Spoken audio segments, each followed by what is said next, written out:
Валикум салам. Настроение нормальное, хорошее. Так, Кайрат. Валикум салам, брат. Насчет активности, она всегда была и будет еще больше. Нет, почему последние события особо не касаются моей активности. Я активным был всегда. Зияудин Гамидов, алейкум салам.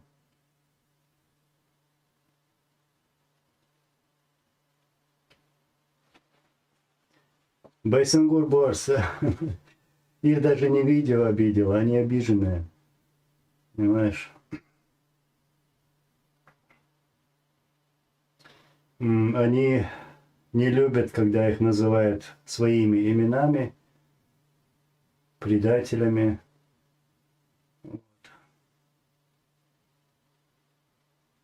Раньше такие громкие заявления делали, обзывали Кадырова, других, а сегодня рядом вместе с ними стали. Это лицемеры.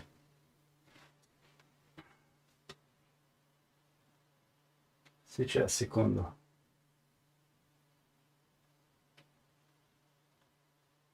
Давай мы уж начнем. Так, люди собираются. Чувствую, жарко будет сегодня.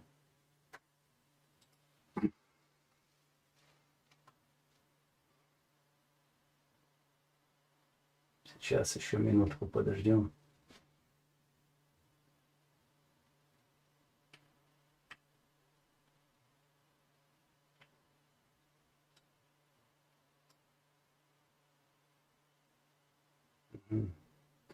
И начнем. Так, бисмиллахи рахмани рахим. Ассаламу алейкум ва рахматуллахи ва баракатуху. Я приветствую всех,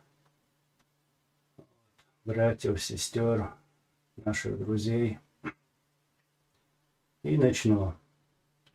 Так вот, первый тут вопрос я сейчас вижу. Когда при Ичкерии избрали Ахмата Кадырова муфтием Чечни, старейшины жаловались на то, что муфтий поставили не чеченца.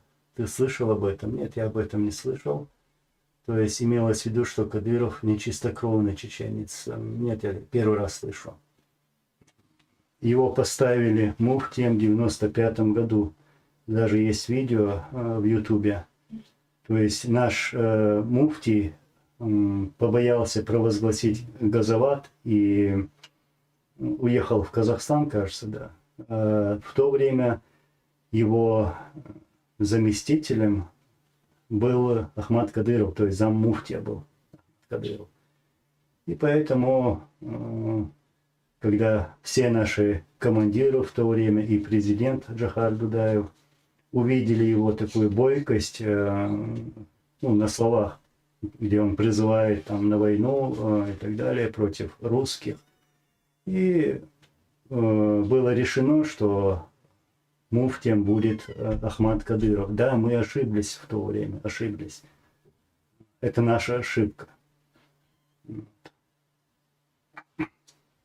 Это было в 95-м году. Степной Павел. Ва алейкум ассалам. Иншаллах. Так, далее.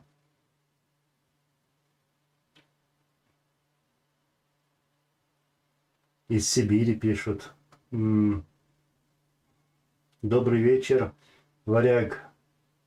Приятно вас видеть. Так, всем отвечаю. Ва алейкум салам ва рахматуллахи ва баракатуху. Абу Билал, мне нравятся твои вопросы тоже. Анзор, уровень кадыровского сборища выдает их языковой барьер. Я представляю себе их поведение, если на камеру они могут себе позволить себе, чего позволяют. как я вчера говорил, мой шок в шоке просто. Хотя тут удивляться нечему. Это то, что попадает в камеру. А за камерой то, что творится, мы все прекрасно знаем. Знаю я, знаете вы. Я не знаю, они в последнее время начали атаковать своими оскорблениями в адрес меня, в адрес моих родных, ну, скажу в первую очередь моей матери. Им это можно говорить про чужих женщин, про чужих матерей. Вот. Посягать на чужую честь, честь других людей.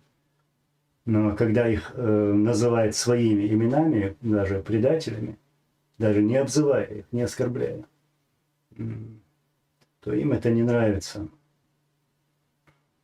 Не знаю, меня отец, скажем так, воспитывал по-другому,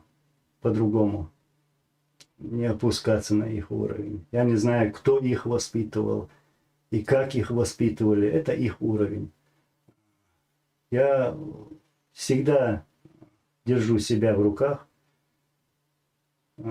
стараюсь не переходить эти рамки. Я про их матерей, родных и других там говорить никогда не буду. Никогда. Я не позволю это себе. Не позволю. И даже оскорблять не буду. Это их уровень.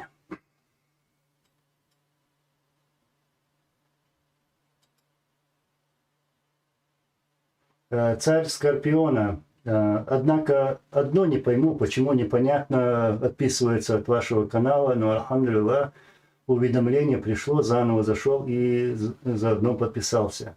Ну, в последнее время, насколько я понял, насколько я разобрался в этом, то это делает YouTube, то есть алгоритм YouTube. Я сейчас все это объяснять не буду, то есть YouTube виноват, не я виноват. И не люди виноваты, которые как бы отписываются. Да, там получается, что 10 человек, может 50 человек отписаться за раз. То есть это не отписывается, а работает алгоритм YouTube. И поэтому вы можете сами проверять, подписаны вы или нет. Если нет, то подписывайтесь. И я еще раз хочу сказать, что те люди, которые сейчас находятся дома на чеченской земле, вот, чтобы они были осторожными. И они понимают, о чем я говорю.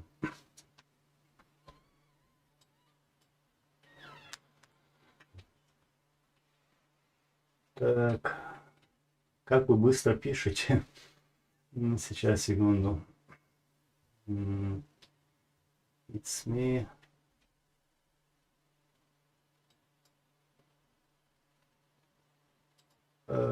Адри Дандо, говорят, ты игноришь Тумсо. Это правда? Что мешает тебе с Тумсо делать прямой эфир? Мне ничего не мешает. Я никого не игнорирую. Ни Тумсо, ни других. И поэтому я готов на эфир с любым человеком.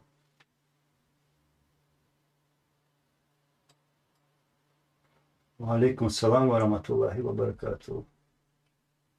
Так.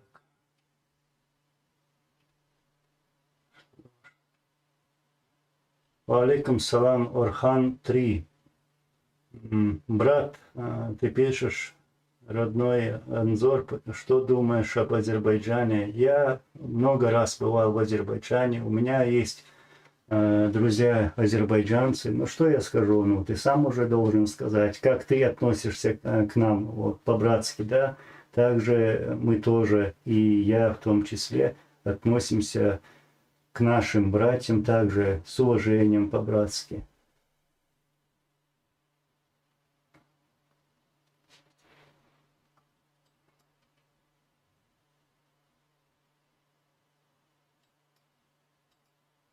Ян Ковальский, Анзор по чеченским адатам Хамбиев имеет право тебя упрекать в чем-либо. Дело в том, что это человек в возрасте, он намного меня старше, и как он сейчас поступает, как сейчас он позволяет себе говорить, разговаривать, его язык, это не только чеченские адаты не позволяют, но сама религия вести так, вести себя так недостойно, недостойно. Я сейчас все это говорить не буду, это, как я чуть ранее сказал, я не знаю, как и кто их воспитывал.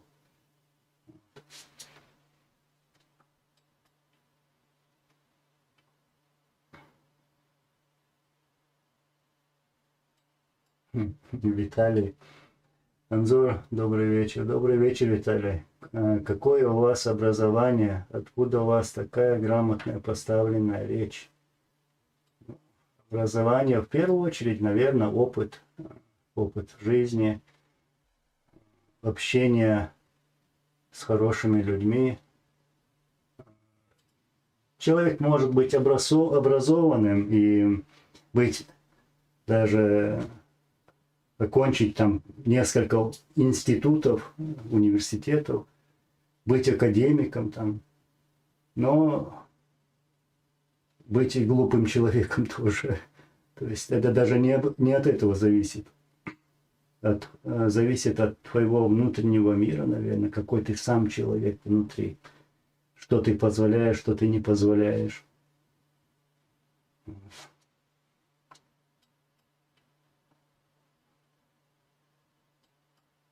Макс Грозный. Валикум салам, брат. Почему они всегда говорят первый президент про Кадырова-старшего? Все прекрасно знают наших истинных президентов. Аллах поболтается. Аминь. Поболтается ему. Никакой он не президент и никакой он не первый. Его никто не выбирал и не избирал. Не было выборов, его поставили, они сами это признают, и Путин даже об этом говорил. Вот. В то время шла война, и никаких выборов вообще проводить было невозможно. Выборы не проводятся во время войн. Наш первый президент – это Джохар Дудаев. Джохар Дудаев. И это нельзя и невозможно стереть из истории, из чеченской истории. И мы гордимся, что у нас были такие лидеры, как Джохар Дудаев и другие лидеры, которые погибли в войне, в борьбе против оккупантов. Что касается Кадырова-старшего, сейчас, секунду.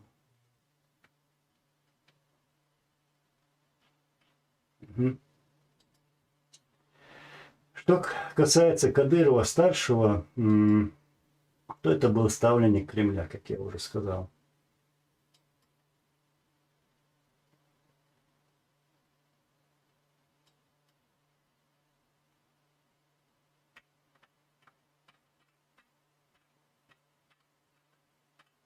Где я? Валикум ассалам.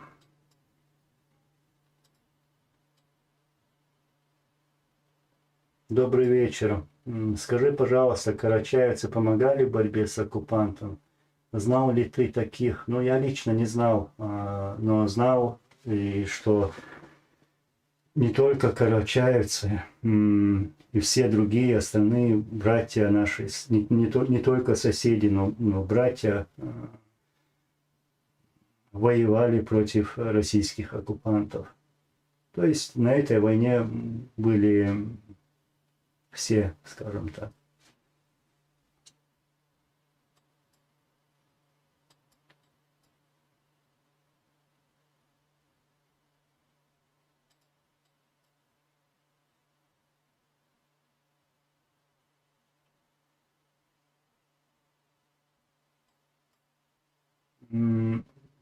Дарь Берлинер. Кадыровцы напоминают мне собак, которые за забором любят лаять и угрожать.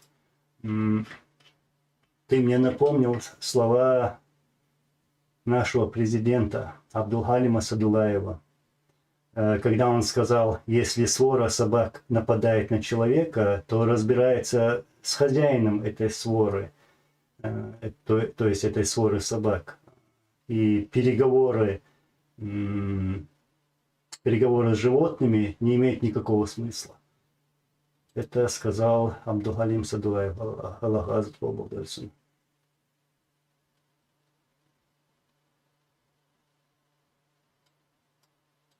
Насчет событий в Гудермесе, брат, об этом уже все говорили.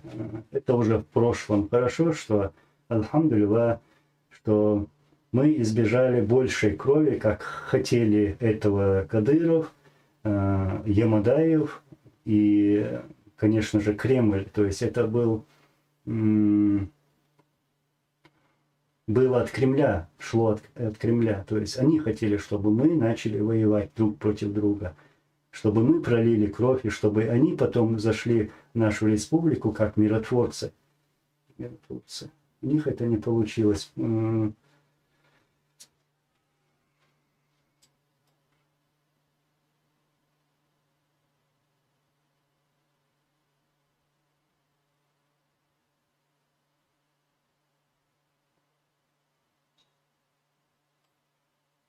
Черкес Адыгов, Анзор, как вы думаете, рассчитывал ли Джахар на то, что остальные республики Кавказа восстанут тоже против России?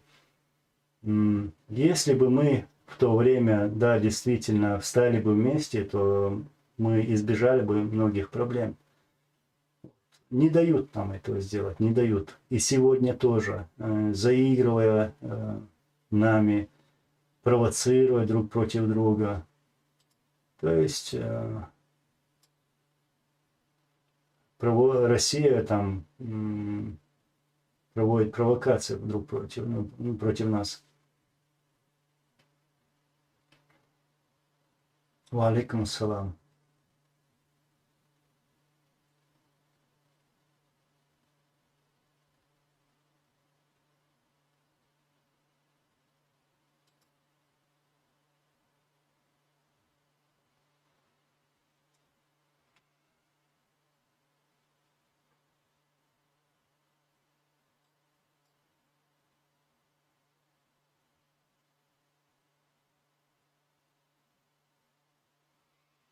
Говорите правду, ва алейкум салам.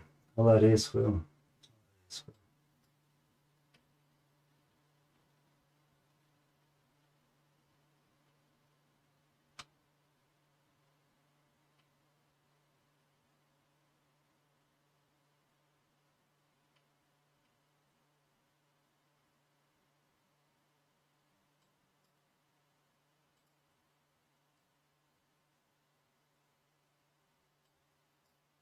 Архан 3, извини меня, я не хочу отвечать на этот вопрос. Это политика. Да, мы недовольны тем, что происходило вокруг нас, как нам пришлось воевать один на один с такой армией,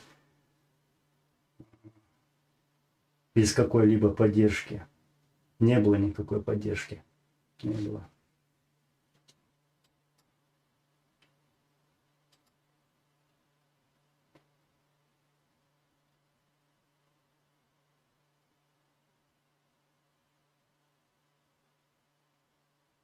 Угу. Так, валикум салам, Исмаил Тагиров. Хаон Солнцеваш, я знаю, я прекрасно понимаю. Кыхудидерса, кыхудибурдерса. Это их уровень. Иншаллах, цаде долду. С хам бир бут ахютя, зайне вала сюцане, сун чо хасхит сюгязи чи очень камел хелчи. Ада дукчо лорш вырос, Аллаха затпал балдойцуна.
Кистенец.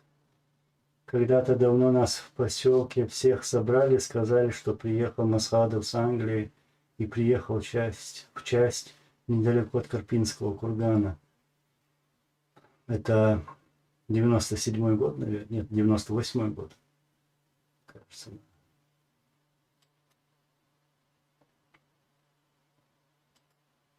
Виктор Маркович, алейкум салам, брат. У вас есть какое-то видение будущего народов Кавказа? Я просто то, что хотел бы, могу сказать, что я хочу видеть это все, это наше будущее, чтобы Кавказ был единым. Вот. Это наше спасение, это наша сила. Я не могу сейчас на данный момент сказать, как именно, но нам всем нужно стремиться к этому. Никто, кроме нас, никто нам не поможет.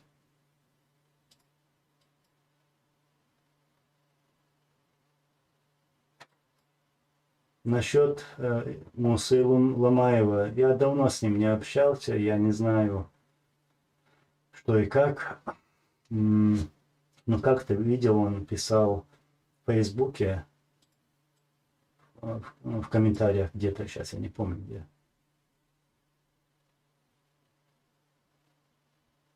Макс Грозный, Аллах Ресхал.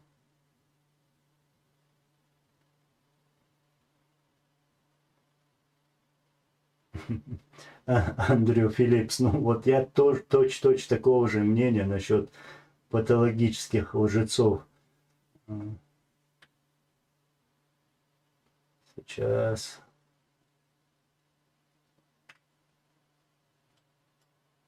Так, Иса Мусаев, рад тебя видеть, брат. Где ты был? Сколько лет, сколько зим? Анзор, чем объяснишь повышенное внимание к твоей скромной персоне? Я не знаю, как это сейчас объяснить, почему конкретно, но примерно я могу такой анализ сделать и сказать, что последние видео, вот активность моя, публичная активность, когда человек, есть такой человек, который может сесть и открыто говорить, правду говорить. Это первое. Второе, когда вот насчет видео я делал, они не хотят, чтобы копались в тех военных преступлениях российской армии, то есть обвиняли в этом Путина, поэтому пустили этих собачек гавкать. Вот отсюда и повышенное внимание. Значит, на правильном пути опускаться на их уровень не будем, и никто нас не сломает, и мы не сдадимся, иншаллах. Будем бить четко, сильно, но аккуратно.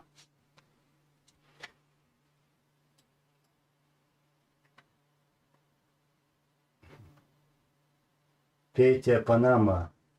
Так, добрый вечер, Киев. Ну, насчет хобби. Очень много, наверное. Я могу перечислять много, но у меня абсолютно времени не хватает на это. И последнее время, да, вот, правильно написал Кавказ, разоблачать лжецов. Вот мое хобби.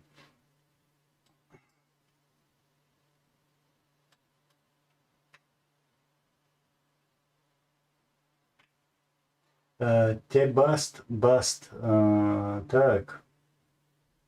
Ты пишешь, Анзор в личку свой возит, меча yazur хык. Сейчас, секунду. Инстаграм ну и что? Так, Фейсбук Ница сяла не эфирит, что буга, с буа язин о тексте, тига йон ссылка. İşte, дойзардук да. Так, Иса Мусаев. Анзор, спасибо, брат, за ответ. И что, не забываешь? Конечно, не забываю. Не пропадай, все будет хорошо, иншаллах.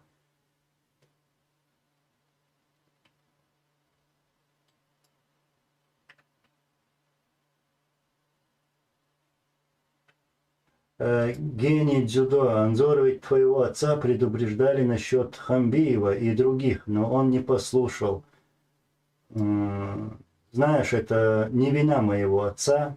Вот, и ты говоришь про Аслана Масхадова, нашего президента. Это не его вина, что человек опускается на такой уровень, что он пошел на предательство. Это не его вина.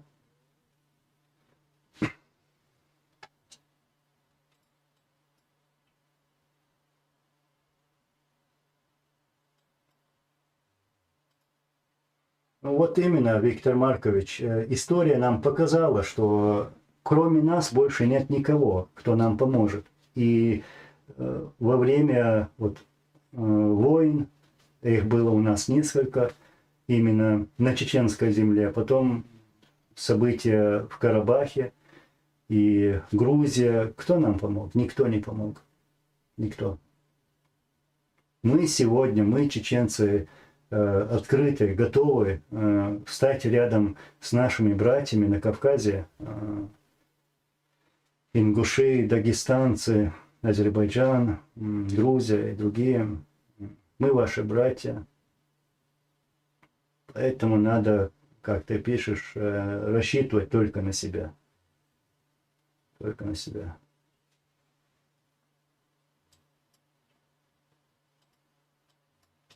Андрю Филлипс. Анзор, задай вопрос Люле. Ну, понял. Если это возможно. Почему они убили Заурбека, если он так уважал Ахмада Абдарханова? В Хосе-Юрте они на мотоциклах переезжали труп Аюба. А Заурбек был запытан лично собакой по кличке, ну и так далее. Ага, понял. Если бы у него была бы такая возможность и смелость, он давно убил бы Ахмада Абдарханова. Да, я слышал, как они переезжали на квадроцикл или мотоцикл, говорят, через уже мертвое тело Аюба. И действительно запытали, убили Заурбека. А сейчас они будут лгать, придумывать разные сказки, небылицы. Но это все неправда, неправда. Даже смеют говорить даже такое, что они чуть ли не спасали, кадыровцы, чуть ли не спасали Масхадова. Да была бы у них тогда возможность, они его убили бы.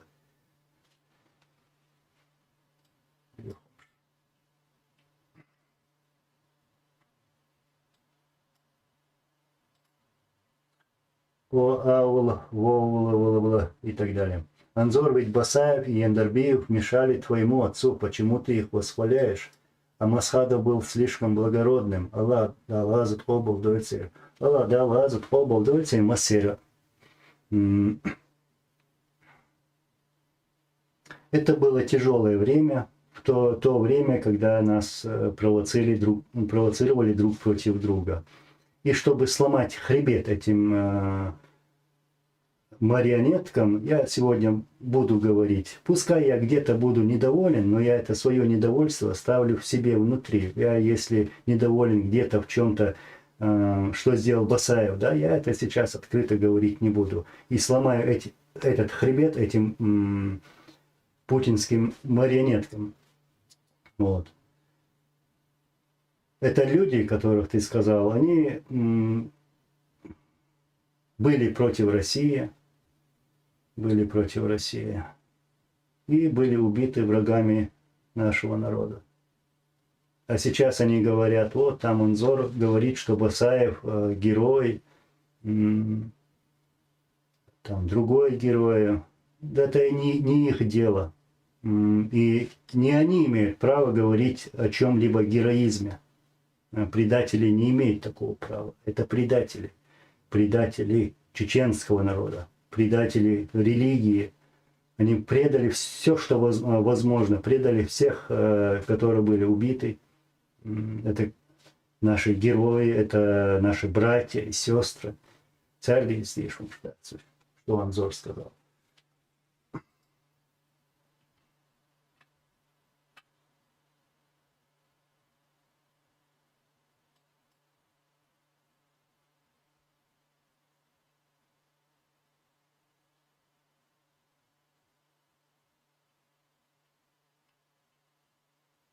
Я стараюсь успевать за вашими сообщениями, вопросами.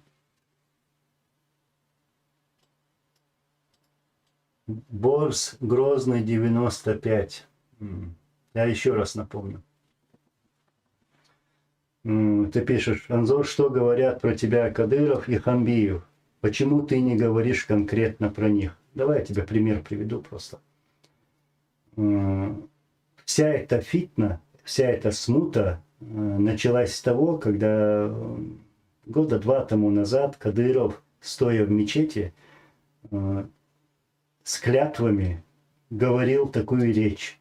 Он начал оскорблять меня. Он сказал: что ты делал, Анзор, в 98 году, когда мы встали против ваххабитов, так он говорил, когда я стал защищать твоего отца, он так говорил, я пришел к тебе во двор и сказал: если ты мужчина, то защищай своего отца. Я просто коротко скажу, все это ложь. И я просто был удивлен, как человек, стоя в мечети, может так врать. Я вот привожу это пример, потому что все оттуда это началось, их активизация, их потом чаепитие, где начали они строить из себя героев. Он никогда не посмел бы тогда войти ко мне во двор и сказать такие слова. Не посмел бы. Не смог бы. И не смог бы сегодня тоже это сделать. Не смог бы. Легко сегодня стоять за своим личным войском, 30 или 50 тысячным войском, и там российскими войсками, и делать какие-то громкие заявления. Раз уж они говорят, что в Европе в честь Ахмада Кадырова называют площади, парки, улицы, пускай один из тех, который там сидел, приезжает на эту улицу и поговорит о героизме. Я приглашаю их туда. Приглашаю. Докыками уж доценишь.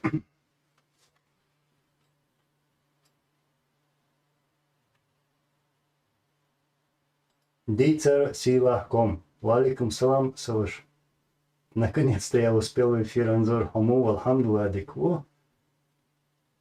Терпение есть. Алхамдулла все.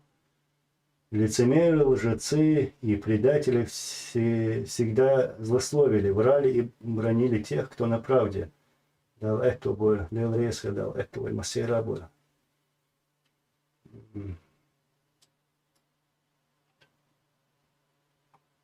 Так, секунду.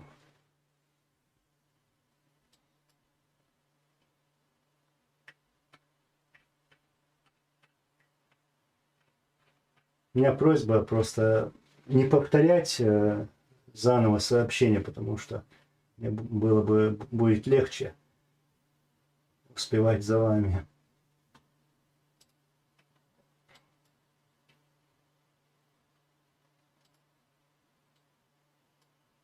Так, насчет оповещания я понял. Через Телеграм. Я не хочу пользоваться Телеграмом.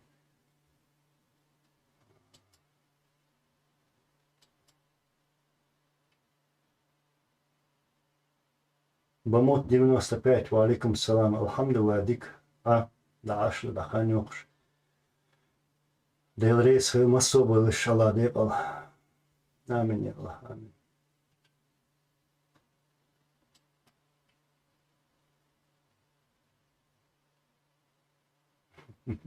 Дейцер Силаком. Очень красивые слова, я зачитаю их даже.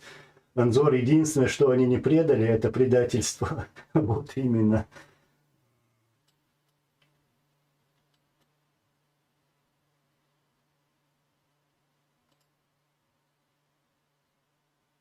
Мануэл Депол. Валикум салам вараматуллахи ва баракатуху.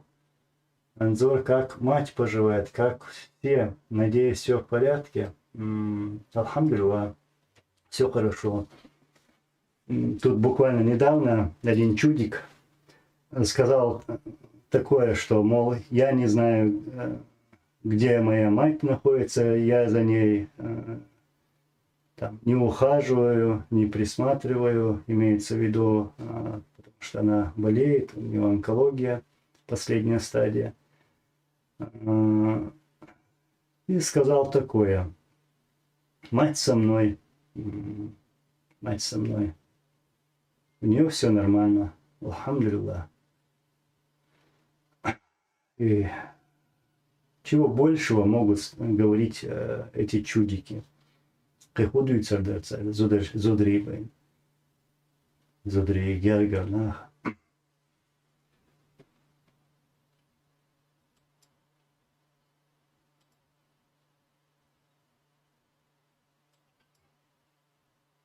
Анзор, хотелось бы спросить тебя, Аллах поблагодарит Аслане, еврейскую, Аллах, еврейскую.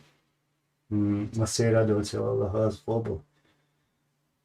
Все мы знаем, что он поменял имя Халида. Для тебя есть разница, как мы называем нашего президента, Асланом или Халидом? Нет?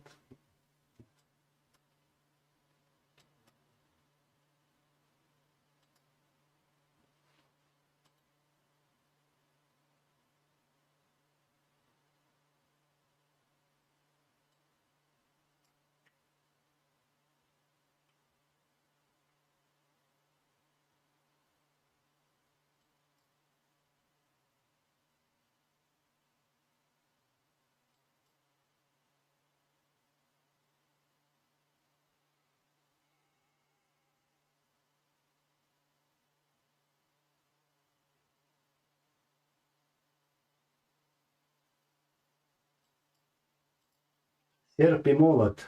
На поселенках в Гельдогене 60% правда, 40% вранье. Да больше, больше. Там этот чудик говорил, что я не знаю нохчелыллах, то есть имеется в виду, как вести себя. Обвинял меня в этом. Потому что я сказал, что он бегал там вокруг своего шефа с тарелками, там, с бревнами и так далее. Кружки разносил. Но дело в том, что я знаю, я был, скажем, воспитан хорошим человеком. То есть, как вести себя, как чеченцу имеется в виду. То есть, не ему меня упрекать, не ему. Тут дело в том, что он всегда так бегает. Не только у себя дома, в Гельдогене, бегает всегда вокруг. Прижимается, обнимается. Вот. И следующее я бы хотел бы вот так потребовать. В следующий раз, когда у них будут посиделки, чаепитие там, или шашлыки жарить, мясо жарить, чтобы он мне тут отчет сделал, где они будут собираться, то есть населенный пункт.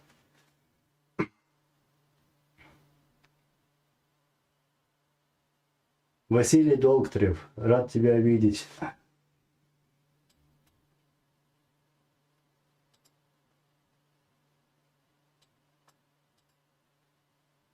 Иса Мусаев. Анзор, у меня такое ощущение, что они были заняты лишь только тем, чтобы вручить тебе повестку от твоего отца.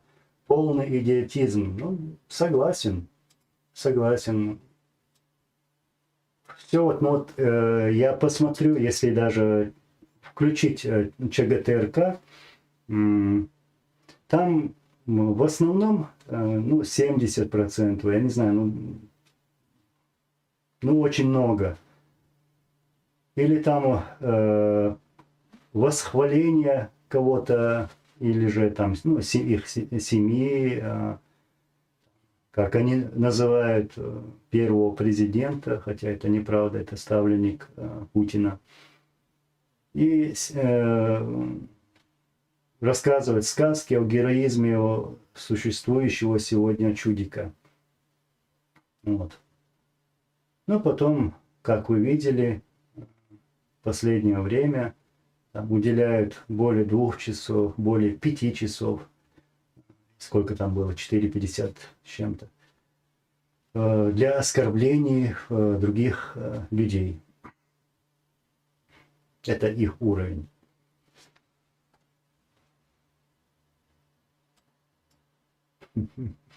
Андрю Филлипс, судя по фотографиям 96-го года, ты выглядишь как взрослый мужик, а люля как сопляк переходного возраста.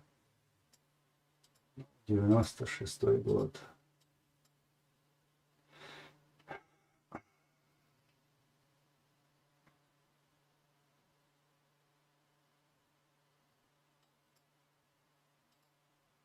Ричард Лео, Анзор, как мерзко бывает тебе видеть этих манкуртов, которые в недавнем времени клялись в преданности в дружбе Масхадову, что не...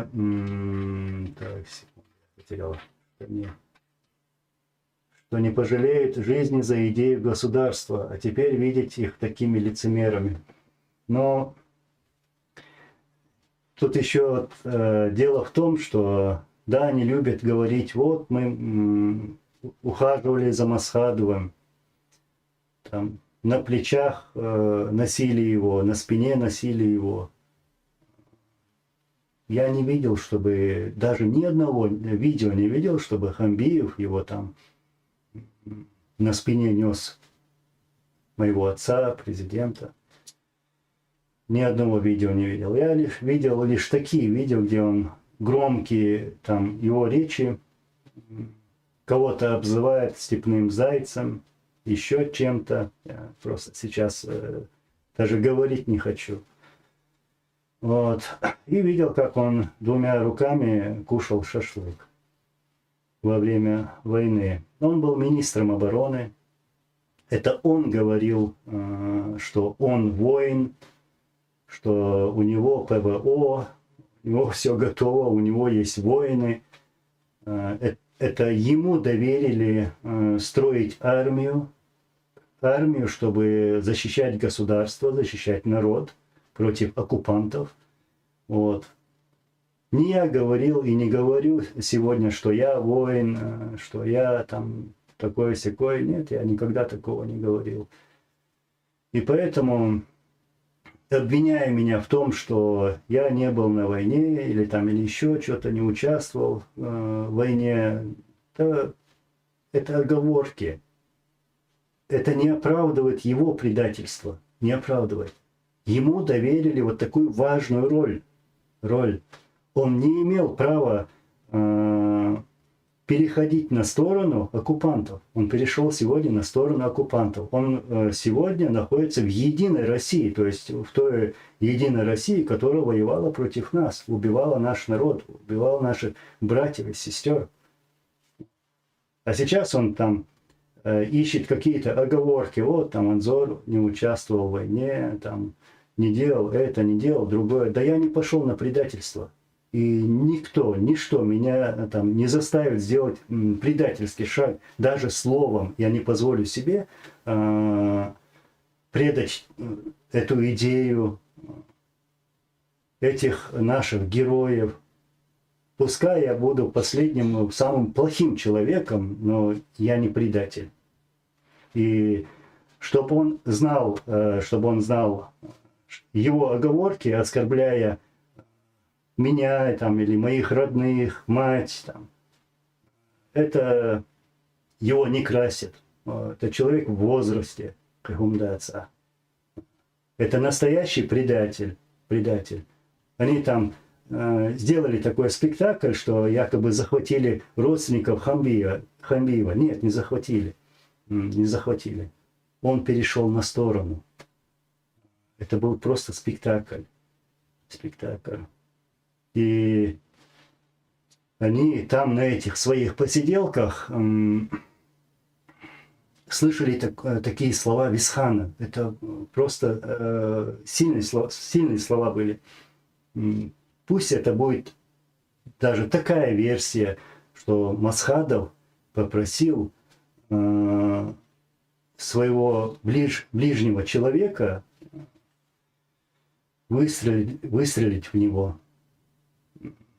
Мухаммад, тебе стыдно после этих слов?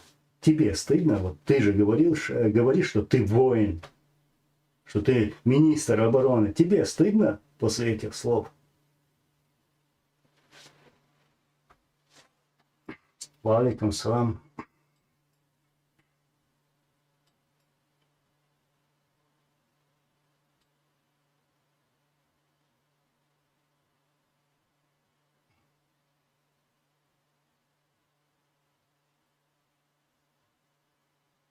Конор Маклеод, ва алейкум салам, брат. Ва алейкум салам, ва баракату. Дик алхамдулилlah. Мокшали верчалюк.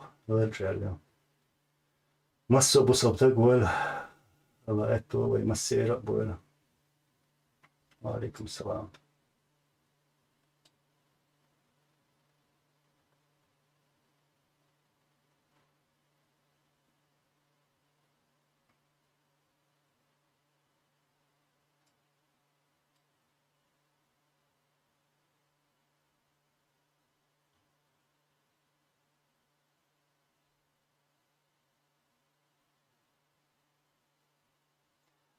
Те баст, Валаинс, мне сейчас вот сложно вот обсуждать вот эту тему, ты говоришь, мог бы застрелиться там и так далее, но мог бы просто сделать все, что угодно, без разницы, но не стать рядом с теми, кто убивал твой народ. Это и есть настоящее предательство.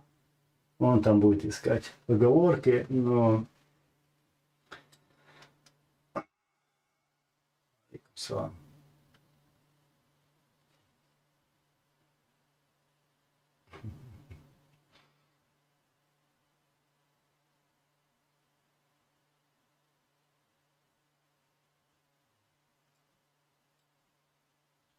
Насчет кровной мести пишут. Ну, что тут сказать, брат? Я против крови, но зло нужно наказывать. Это делают во всех странах. Преступников судят. То есть нужен сначала суд, а потом уже наказать соответственно, как по исламу там, наказать преступников. То есть, как скажет суд.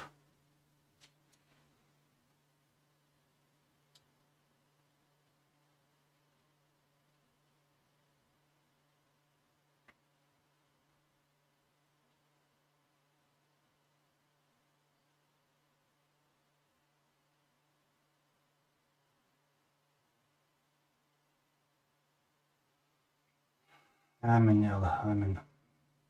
Чичваркин. Аминь.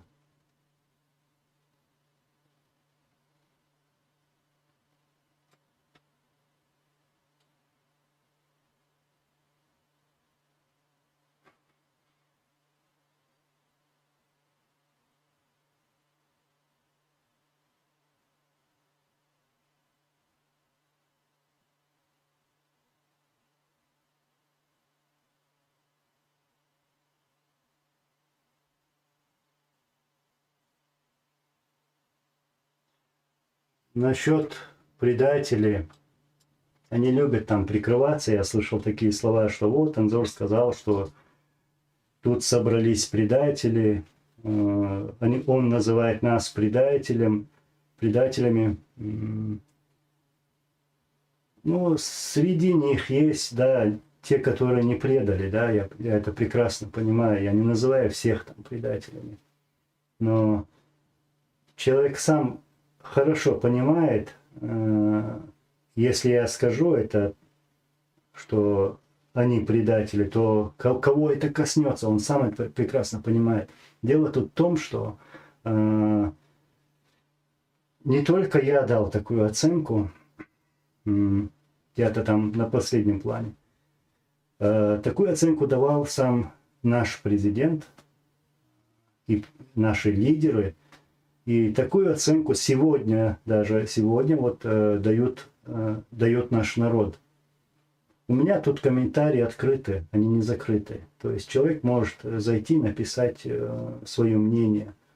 И они должны зайти сюда, например, и послушать, почитать эти комментарии, что говорит народ, что говорят люди против этих предателей.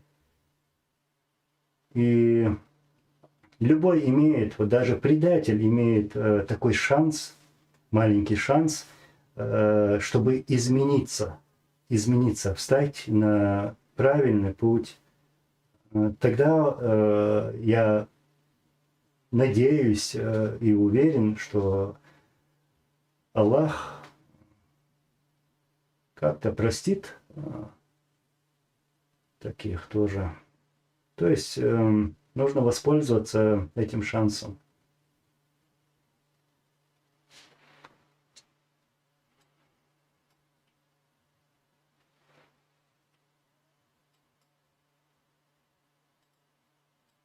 Имя, фамилия. Валейкум салам. Я слышал, что еще в 90-х Рамзан Кадыров убил якобы человека на заправке вроде как.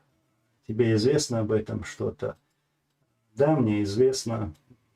Нет, это был его брат Зелимхан.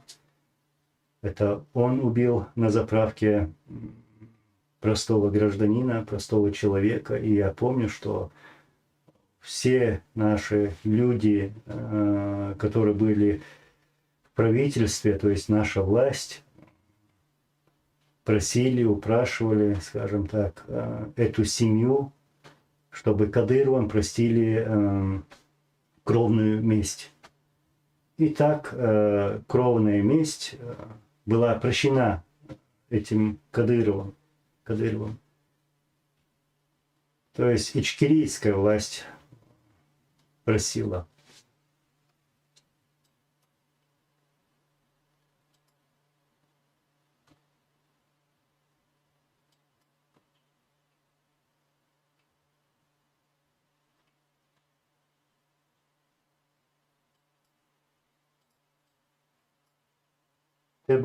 Баст, лорда Даудова поймали с оружием в руках, не хватило духа оказать сопротивление.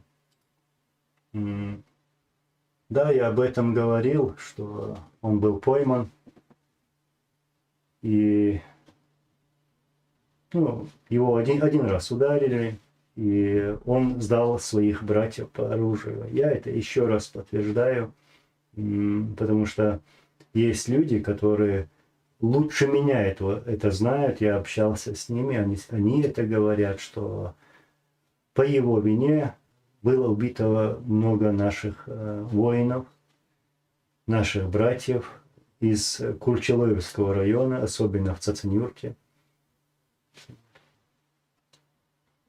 Вот тогда надо было показывать героизм, оказав сопротивление, не попасть в плен, не переходить на ту сторону, а не показывать героизм на Денелбеке Асхабове, например, когда он унижал старого пожилого человека, когда он и его там рядом стоящие, затем его побили, этого пожилого человека.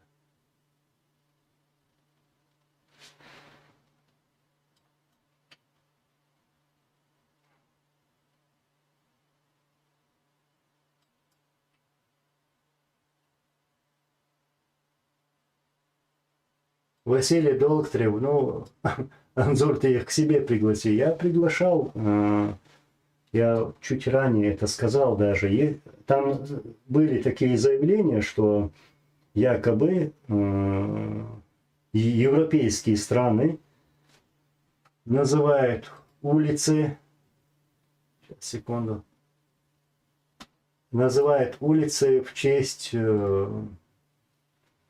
Ахмада Кадырова. Ну, пускай хоть один из тех, кто присутствовал на этом чаепитии, приезжает на улицу там, Кадырова или на площадь Кадырова, которая существует тут в Европе. Встретим, поговорим о героизме вот, и об остальном.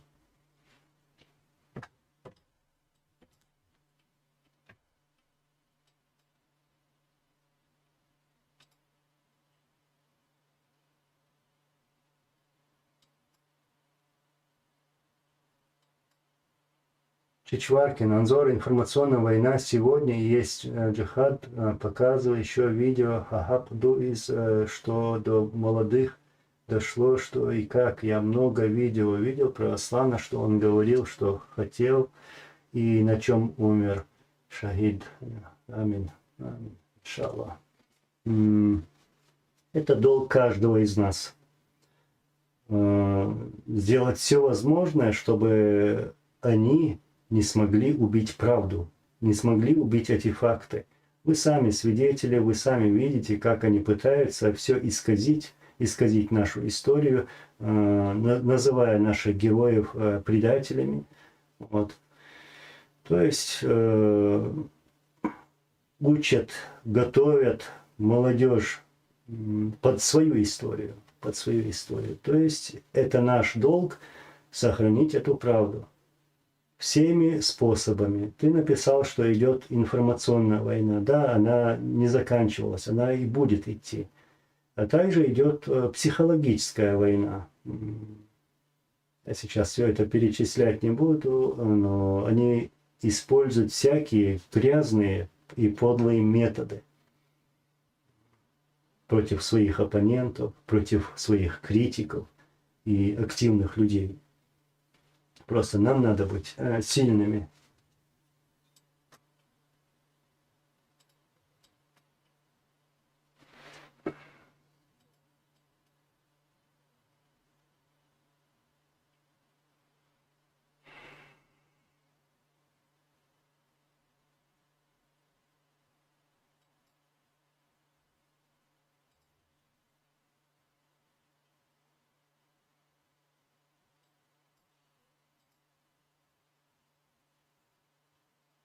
Серп и молот, кто на посиделках были, почему они из себя ответственность снимают за 96 по 99 год, что они сами дурью маялись.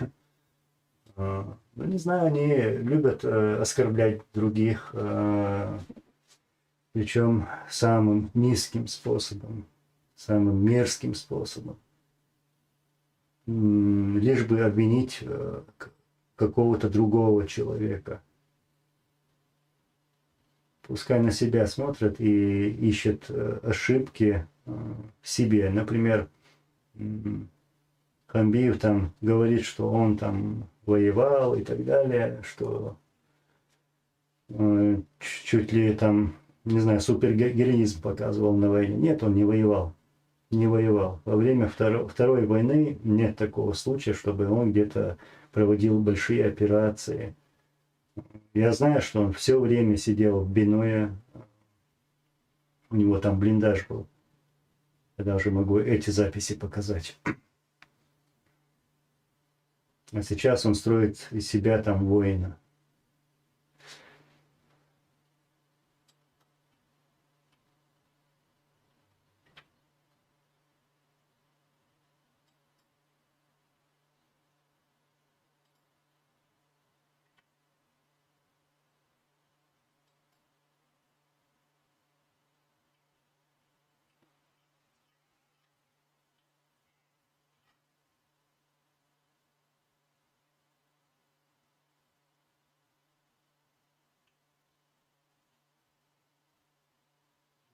Провокаторы пришли, говорите, да? Так, Иса Мусаев, сейчас, секунду, вот. Нашел. Анзор, они не говорят за тот период, 96-й год, август и выборы 97-го года. За Хасавюртовские соглашения, договор о мире 97 года, не считаешь ли, что они хотят втянуть тебя в ложный дискурс? Ну, я все учитываю, я все анализирую, все их выходки, все их слова, я прекрасно знаю, почему и к чему они идут. Я даже своим близким знакомым говорил, что еще в прошлом году, что они хотят сделать и как они будут это делать. И я, можно сказать, предвидел, чувствовал, что то, что они сегодня делают, что они к этому и придут. Ну, про это они не любят говорить, про 96 августа, про выборы, которые прошли в 97 году при участии международных организаций. Вот. Они не вспомнят, как президент России Борис Ельцин присылал нам, чеченской стороне, поздравительную телеграмму, где он поздравляет президента Чеченской Республики Ичкерии в победе на выборах. То есть то, что они, если они будут говорить об этом, то получается Ахмад Кадыров это не первый президент. Никакой он не президент был, а марионетка Путина.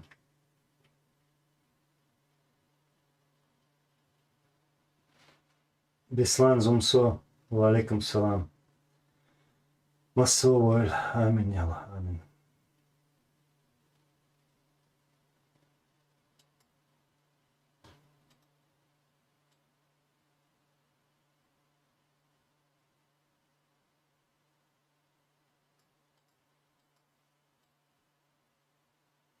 Гражданин Бельгии, валейкум салам.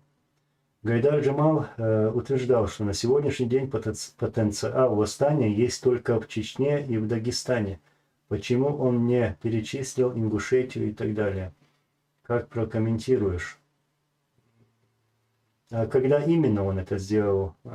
Когда именно он утверждал это? Когда именно он это говорил? Ну, наверное, исходя из ситуации в то время. Но почему тут возникает вопрос, почему именно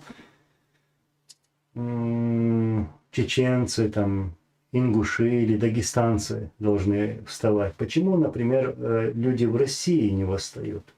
Почему они не борются, например, за правду? Не говорят эту правду. Почему нас призывать или говорить о нашем восстании? Почему мы должны всегда лезть вперед, скажем так, прямо говоря? Я с этим не согласен. Пускай они покажут хотя бы один раз свой героизм.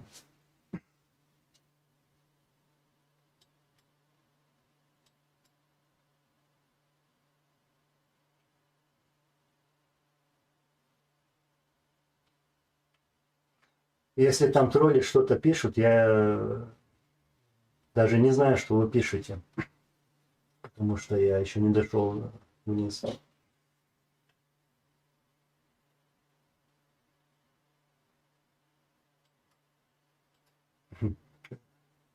С прошлым понятно, а что с будущим Чечни непонятно. Ну, будущее Чечни, Чеченской Республики Ичкерия, чеченцев, зависит от нас. Зависит от нас.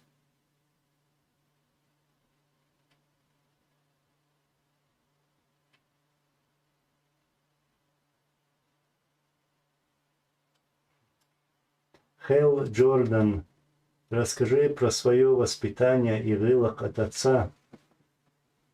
Это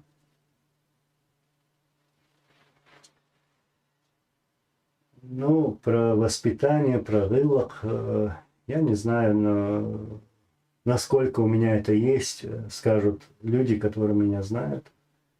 Я не буду сейчас про себя вот говорить, что у меня есть это, что у меня есть другое. Это скажут те люди, которые знают меня лично. Но вспомню так случай, наверное. Это лет 13 мне было, 12-13, где-то так. Я помню, когда он утром уходил на работу, это совпадало со временем, когда я уходил в школу. То есть, или обедали, ну, завтракали вместе. Я помню, он давал разные книги, давал книги, чтобы я прочитал. И книги были на чеченском языке, о чеченцах в то время, Чечено-Ингушетии, о наших традициях, обычаях. А потом он говорил, вот, я приду вечером и буду у тебя спрашивать вот эти страницы. Он давал мне несколько страниц, например, чтобы я потом пересказал это. И воспитание со временем каждый отец воспитывает своего сына.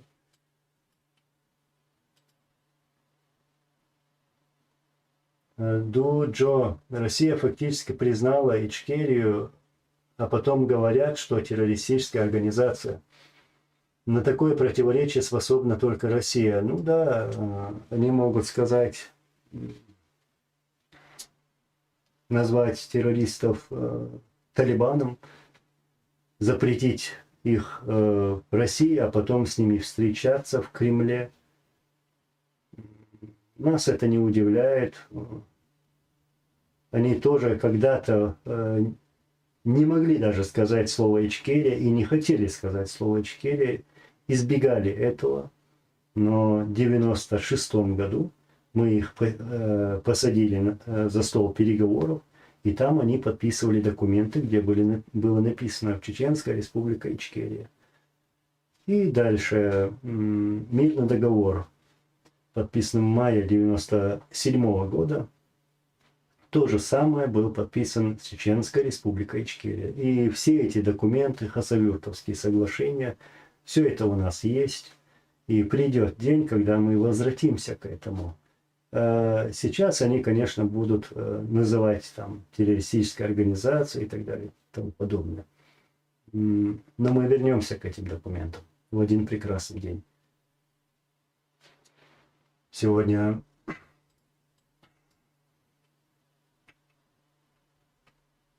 люди прекрасно знают в мире, кто такой Путин, что сделал Путин в России.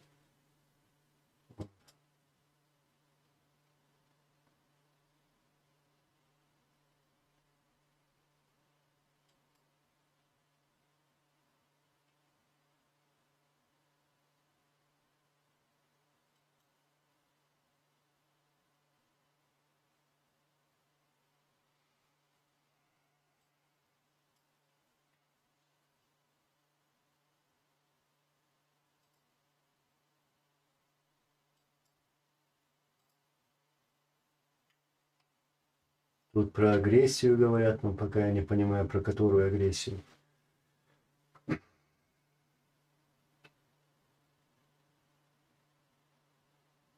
Афганистан 24 аварии слышишь.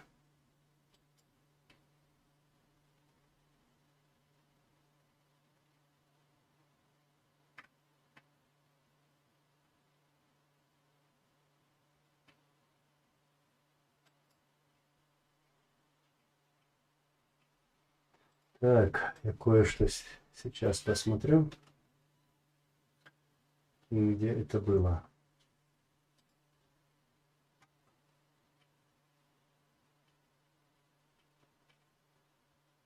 Извиняюсь.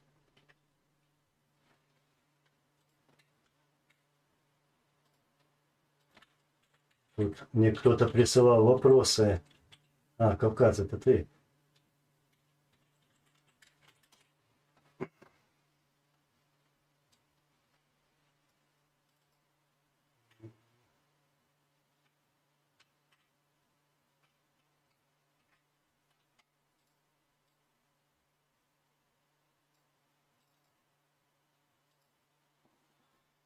Секунду, секунду.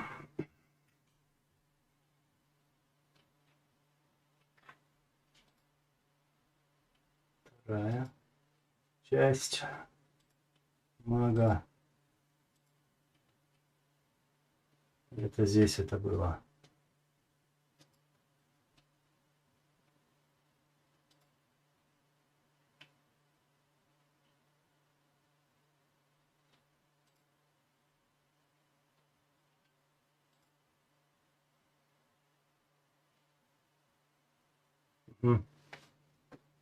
Тут вопросы были. Наш человек, он как раз тут находится.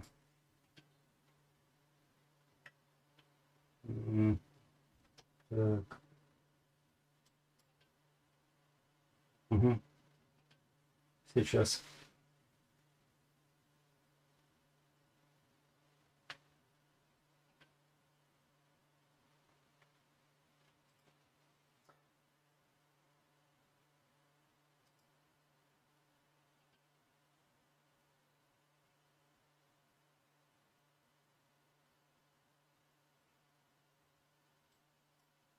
Хамза ТВ, Хайдела, перестань ныть. Дай-ка я тебя сам лично заблокирую. Опа.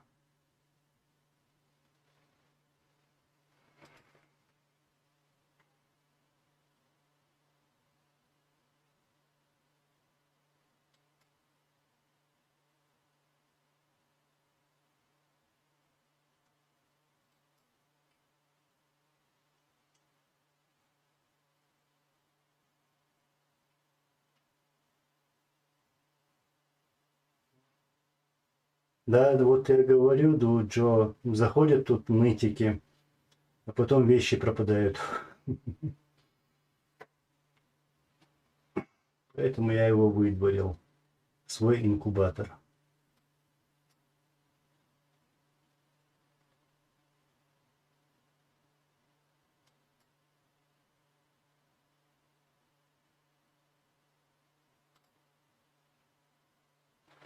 Так, секунду, у меня... я хотел перейти к тем вопросам. Зачитаю их.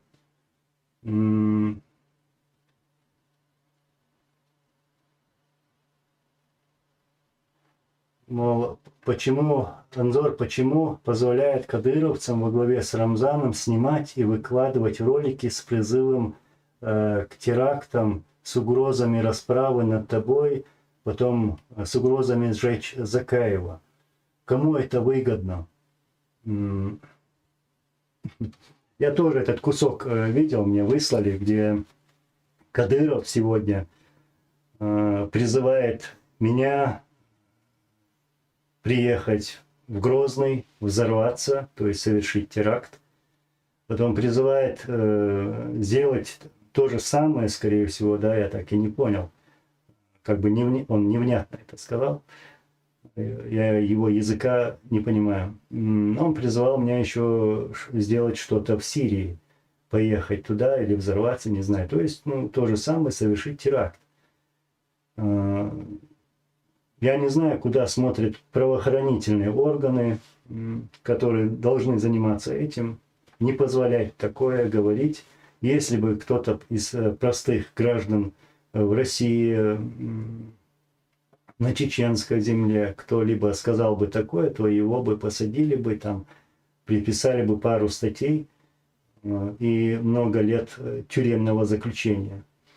А тут этому чудику все это позволяется говорить вот такое. И там был сначала намек о физической расправе, а также он говорил, что если там про его отца что-то скажут, то он может сжечь там любого там Закаева, он называл. Опять же, куда смотрят правоохранительные органы? Я думаю, они должны заниматься этим, но я уверен, что они этого никакой реакции не будет, потому что все там путинское.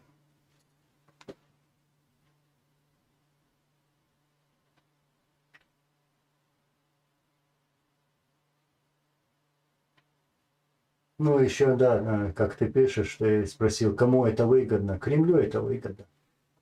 чтобы какой-то чудик делал такие заявления. Опять же, понимаете, это все идет к чеченизации, чтобы мы враждовали друг против друга, чтобы это затянулось на десятилетия, чтобы эта вражда затянулась на десятилетия, чтобы мы друг друга убивали. Вот к чему это идет и кому это выгодно, то есть Кремлю.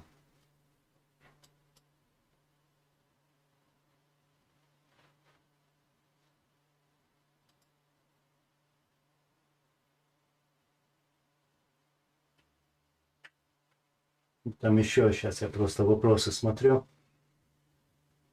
Анзор, завтра выборы глав республик. Несмотря на то, что победитель известен заранее, но маленький шанс всегда есть. Так вот, вопрос. Если победит соперник Кадырова в республике могут ожидать существенные изменения? Все прекрасно знают, что это не выборы. Никто там не выбирается людьми. Люди под угрозой, люди сами знают, что если они не пойдут туда, то смогут с ними жестко разобраться.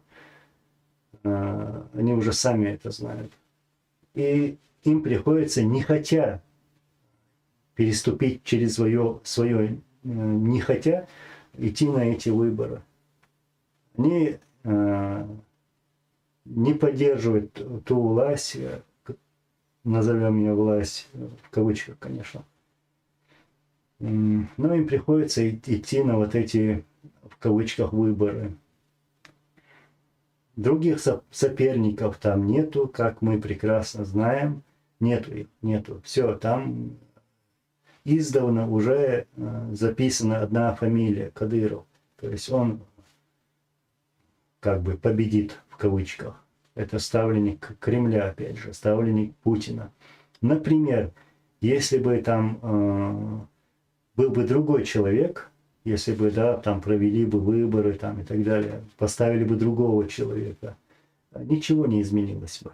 Потому что все зависит от Кремля, от Путина, от той власти, которая находится сегодня в Москве. Вот там хозяин, вот они хотят, чтобы все то, что происходит сегодня на чеченской земле, чтобы так происходило, это хотят в Москве. Вот где главный режиссер всего этого.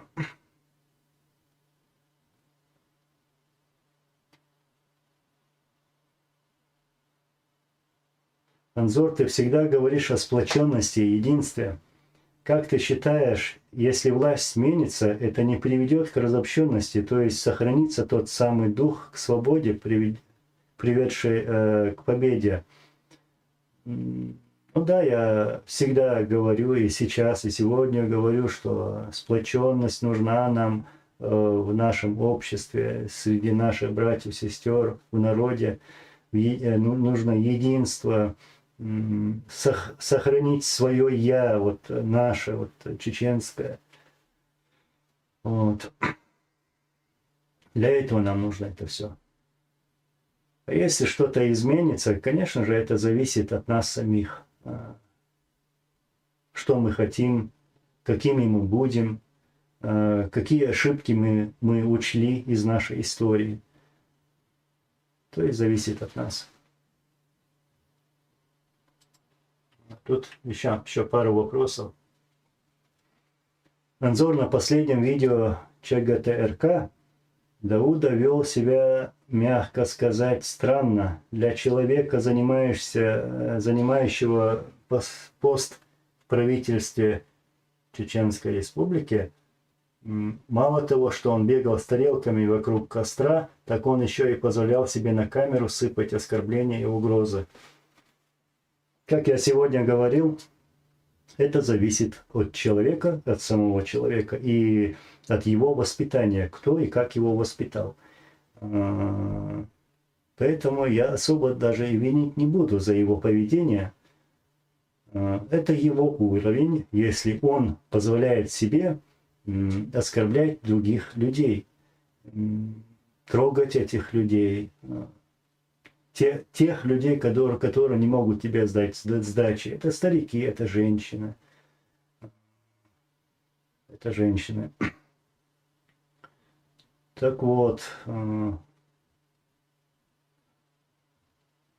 я больше говорить о нем не хочу, если честно. Хочу. Опять вопрос про них. Анзор Хамбиев все время интересуется здоровьем твоей мамы. Все ли в порядке с твоей сестрой? Так вот, ответь, где твоя мама находится на данный момент, как ее самочувствие, и все ли в порядке с твоей сестрой? Да, я не любитель таких тем, говорить о своем личном пространстве, о своем личном. Про это говорить. Я слышал то, что говорил Хамбиев. Этот человек и тот человек, которого я называл ранее, Даудов, все они одинаковы. Все они одинаковы.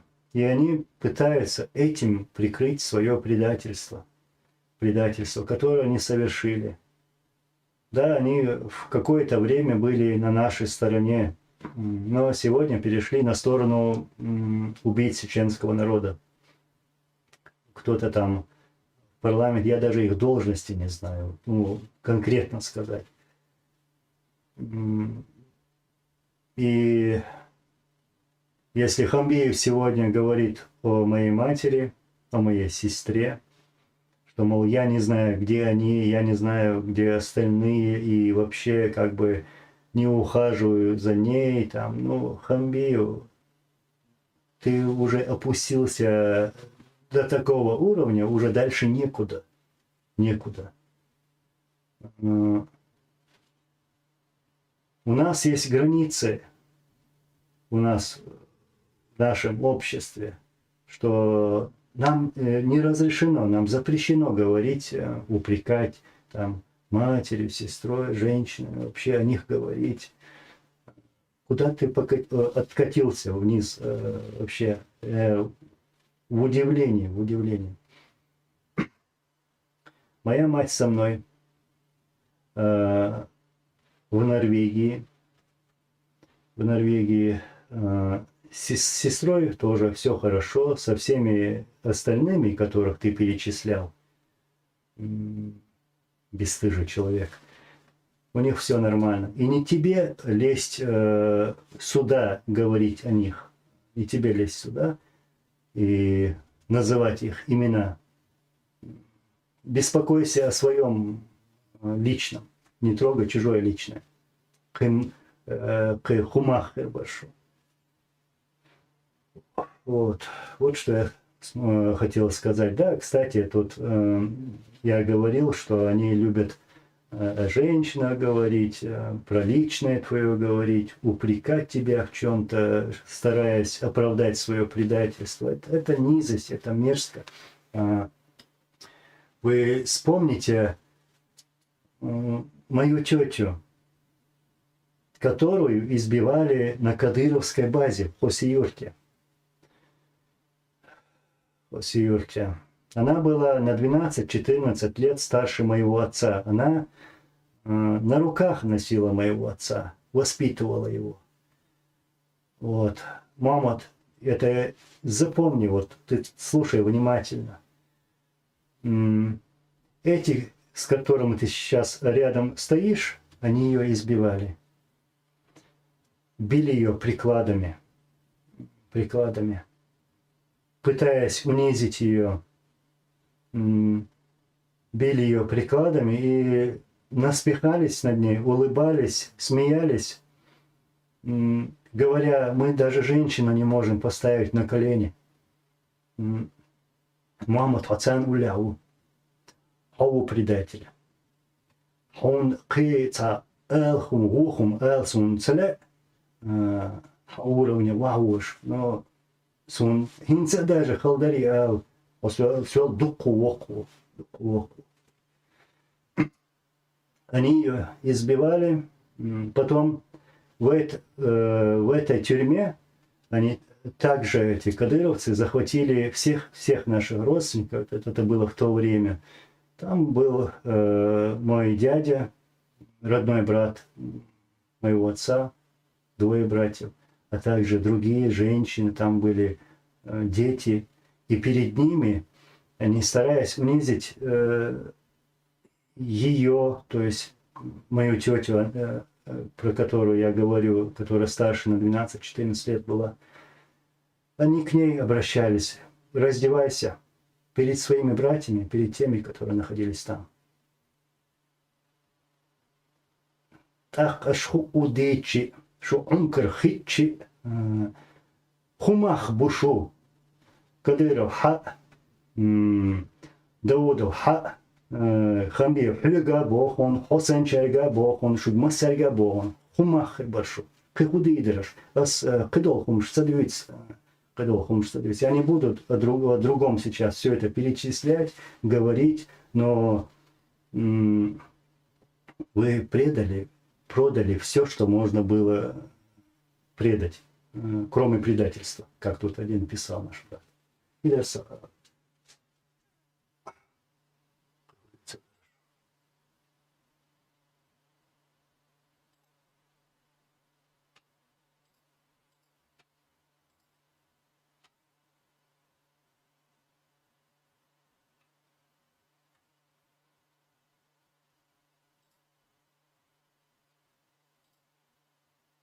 Я лишь еще раз скажу, что мы подой чагдела, и хумш гина, и хумш лейна, и хумш хаахат он, и хумш одица дидац. Тем более том дита дан гушту, дан халхажу талдиз. Энзору иштхел, чи там Ахмад, Мухаммад, Иса, Хусейн, Милла Бехкевичи, отсуман жопшу дал дизрамду, дан халха. Иншаллах.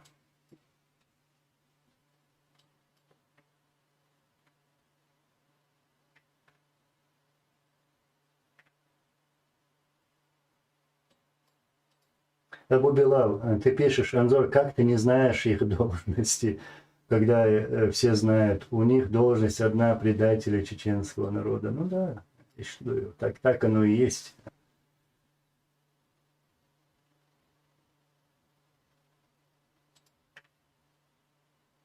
Каждый выбирает себе свой путь. Оставаться человеком или же стать на путь предателей.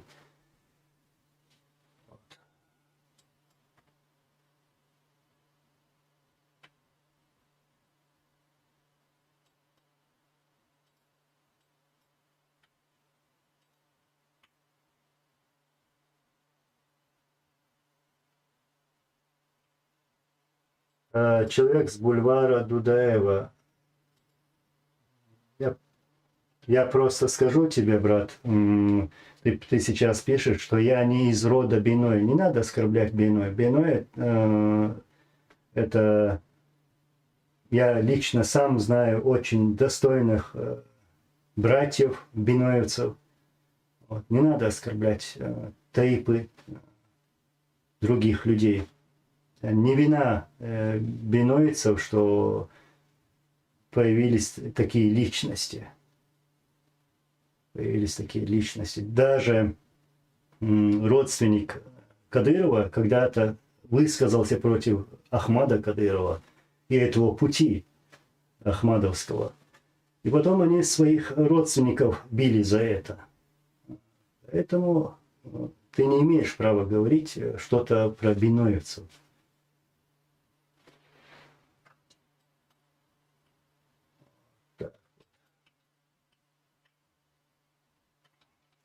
Сейчас.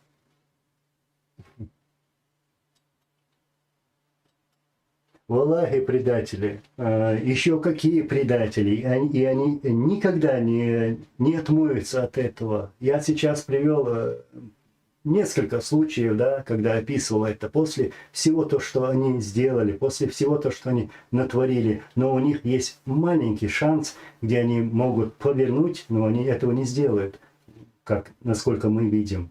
Но у них есть этот маленький шанс перед Аллахом попросить прощения и отойти от всей этой грязи.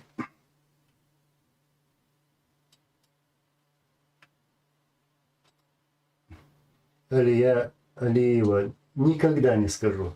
Никогда. Аллах сила. Аллаху Акбар.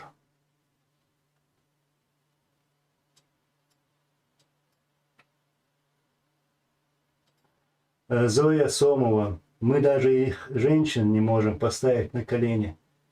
Этими словами они сами дали себе оценку. Да, так оно и было. Это действительно они сказали в то время, когда били мою тетю прикладами. Она не становилась на колени принципиально. Она упала, но не стала на колени.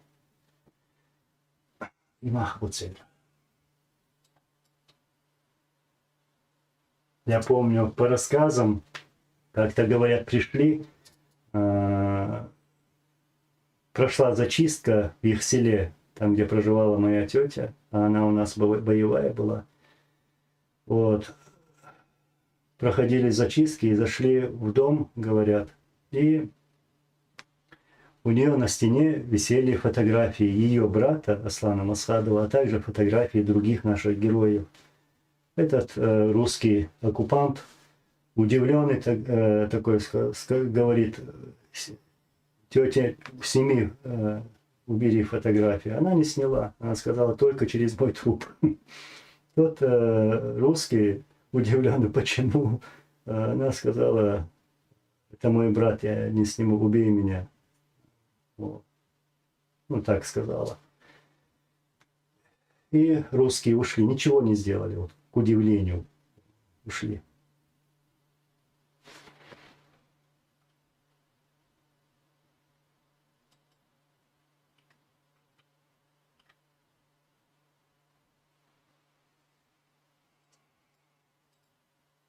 Дейцар Силахком. Как может называться мужчина мужчиной? Тот, кто, вооружившись, мучает безоружного. Последователь пути Ахмета. Вот именно.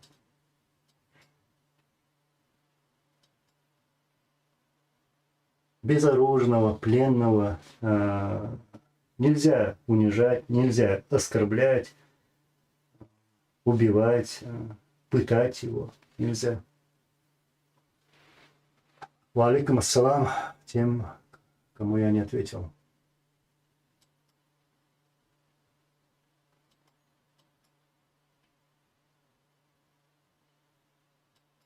Так, Абу Садам Шишани. Анзор, я думаю, что нам нужно высказать коллективную благодарность Даудову за этот пятичасовой сабантуй. Они своими языками возвеличили наших героев и своими же языками растоптали себя. Валлахи, брат, ты прав. Я тоже такой удивленный смотрю, какие же они глупые, безмозглые, такие сидят, и как им не стыдно. Как им не стыдно. Ну, я абсолютно вот полностью каждое слово поддерживаю. Они их еще выше подняли. Ну, дальше уже некуда было, но не знаю, как это сейчас сказать словами, ну, я подтверждаю твои слова. Так это было. Вот. И показали свою мерзость, подлость, вот, свое предательство, еще раз доказали. Ой, он вайхилла. Мы можем называть имена наших героев. Они у нас были, и никто не сможет их очернить. И мы не дадим этого сделать. Свое предательство они уже доказали давно. Аллах рейсваю. Шадик дикхабы, иншаллах. Вот мне пишут.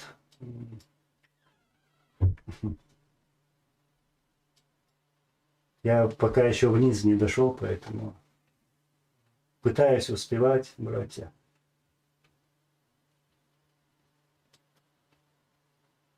И сам Усаев, Анзор, когда вернешься к тому, за что мы тебя уважаем, не пора ли табуировать швондеров на ичкерийском контенте? Иншаллах, разберемся. Иншаллах. Иншаллах. И, Тумсо, вот, я сейчас вернусь к твоим словам. Я сегодня об этом чуть-чуть говорил. Валай, я знаю, как велась Вторая война, какая она была подлая. Да? Мы все это знаем, что во время Второй войны больше было подлости, больше было жестокости, особенно от этих мерзавцев. Вот. Больше было подлости.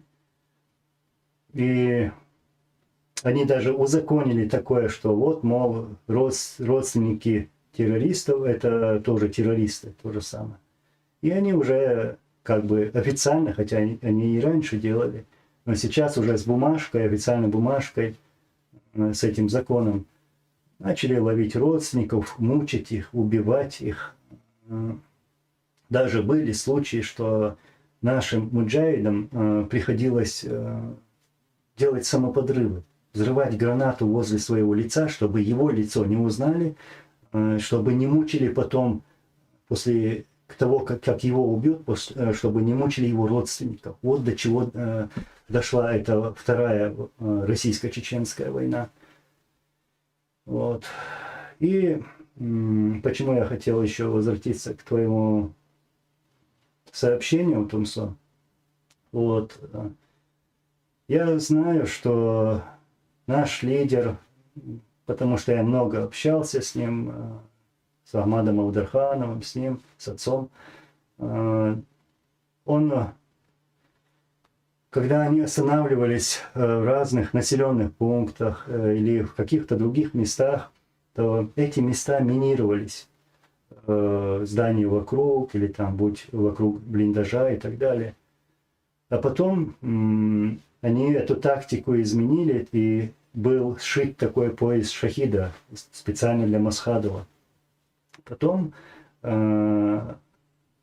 Раслан Масхадов, наш лидер, подумав, мне потом передавали это, подумав, что если будет какой-то взрыв или самоподрыв, то могут погибнуть и другие. В Аллахе это так и было. Он подумал уже о другом.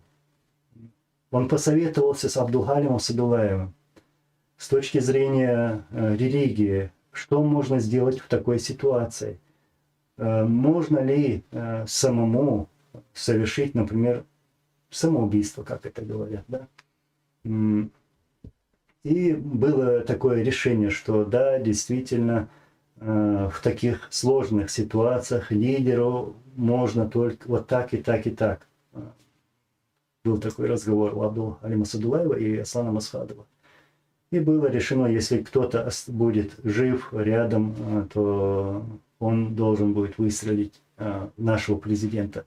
Сделать все так, чтобы не попасть в руки российским оккупантам. Мухаммад Хамбиев, министр обороны, не скажу я.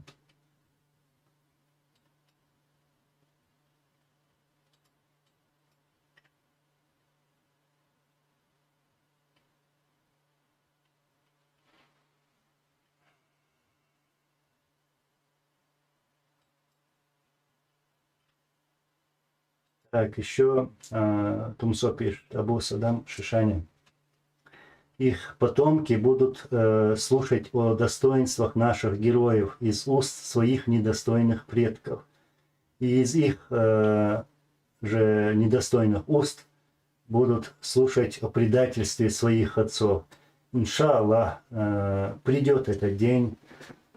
Ну, есть такая уверенность. И эту уверенность я лично никогда не терял. Пускай прошло 21 год, уже 22-й, да. Но была та уверенность, что в один прекрасный день все изменится. И, как ты говоришь, об этом будут говорить, об их предательстве, об их предательстве их отцов. Открыто, публично. Вот тогда посмотрим, иншаллах.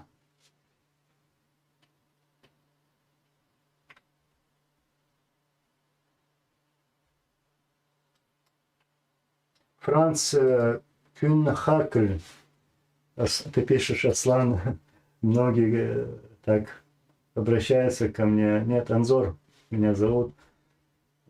Эти чудики не напрягают сегодня твоих родных? Они в безопасности? Нет, мои родственники не в безопасности. Они много раз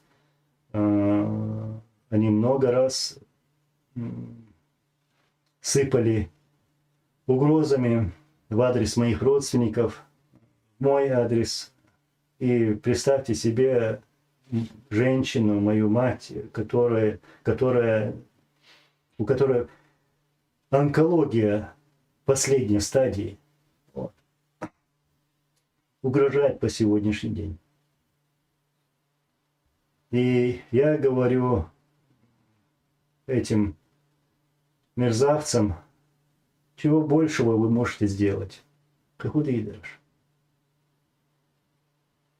Приедьте на улицу Кадырова, на площадь Кадырова, как говорил Дауда, он же говорил, что тут называют в честь российской марионетки Ахмада Кадырова, в Европе называют улицы, там, площади, парки. Пускай приезжает туда, там поговорим.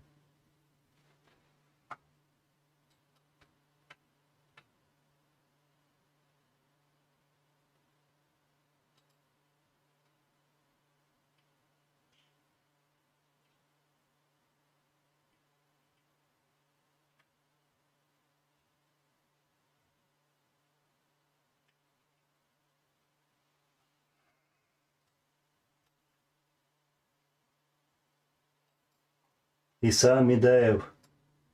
Многие тролли берут ники героев Ичкерии и под этими никами пишут гадости про чеченцев. Лубянка Панохчи. Лубянка использует свои подлые пропагандистские трюки. Ну, мы должны быть внимательными. Да, есть такое. Да, я много раз замечал, что они используют имена героев Ичкерии, нашего народа. То есть нужно быть бдительными.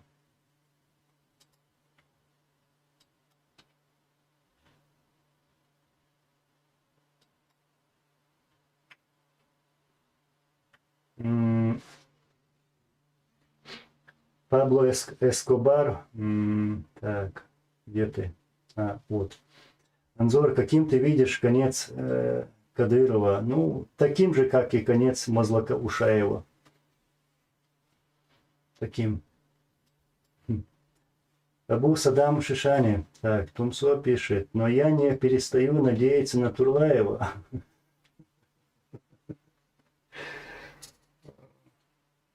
Надеюсь, на одной из таких встреч он сделает то, что должен, и запишет себя в историю как героя. Ладно, Турлаев, тут... я надеюсь на Гамбиева. Он у нас воин, супергерой, он у нас министр всего, обороны. Посмотрим. Как-то я тут говорил, ну я раньше тоже такую мысль говорил. Кира, докхал мегардац, просто дац. Ну как человек, мужчина может позволить себе, чтобы, ну, кто-то тебе вот так по плечу хлопал, по затылку хлопал, да, так ударил, или пинок давал. Как можно позволить такое? Юазин, Бетхунца тоже.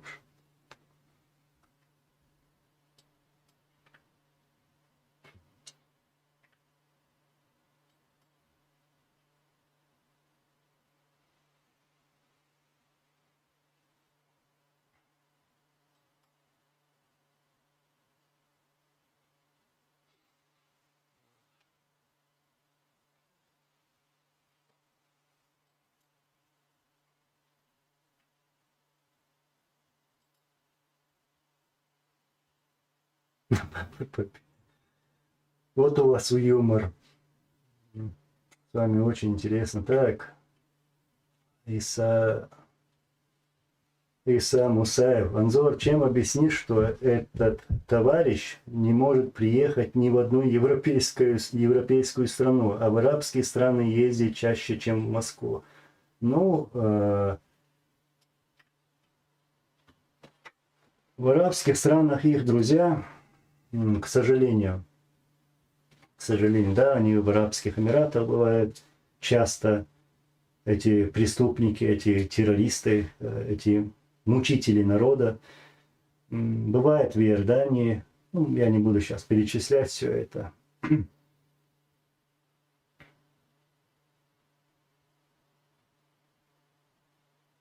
А то, что они не могут приехать в европейскую страну, то ну, тут они засветились, например, сколько преступлений они совершили в европейских странах. Мы, как мы все знаем, Швеция, Германия, Франция, вот, и Австрия. Везде эти провокации, эти убийства, попытки убийства. И все подлые, вот, были использованы самые подлые методы, самые мерзкие методы. Вот, почему-то я не слышу, что вот нашел твой телефон, позвонил, слушай, давай встретимся, есть вопрос с тобой обсудить. Вот таких случаев нету. Я вот сейчас даже призвал, говорю, ну приезжайте хоть куда-либо и укажите свое место. Легко стать за войском количеством 30-50 тысяч, потом еще российскими дивизиями, которые расположены на чеченской земле, и строить из себя героя. Ого, Саволи, герой Хала, покажи себя, герой.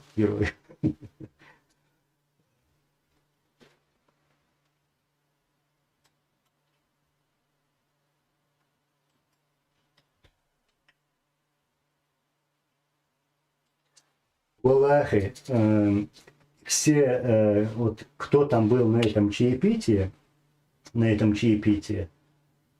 вот я готов увидеться с этими, которые громкоговорителями этого чаепития. Абсолютно проблема имеется. Абсолютно проблема имеется. Шулила Рамду, вы будете там думать, как бы, какими методами там Анзора успокоить, как бы там гайки затянуть, да, на родственников и так далее, на женщин. Потом еще оскорблять. Это ваши методы. Мужество покажите свое. Не покажете, нету его.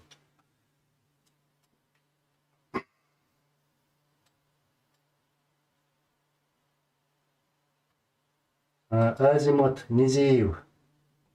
Хорошо, что ты напомнил, брат.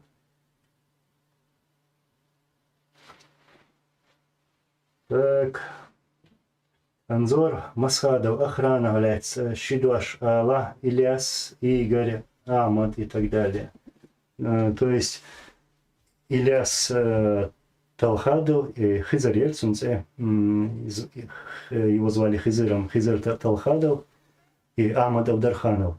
Ну, насколько я понял, ты имеешь в виду то, что сбор этих кадыров на чаепитии, этих, не знаю, больных на голову, или как это сказать даже, говорили там такое, что якобы Талхадов Ильяс и Талхадов Хизыр, а также Ахмад Авдарханов хотели перейти на сторону Кадырова. Просто как бы мечтали об этом.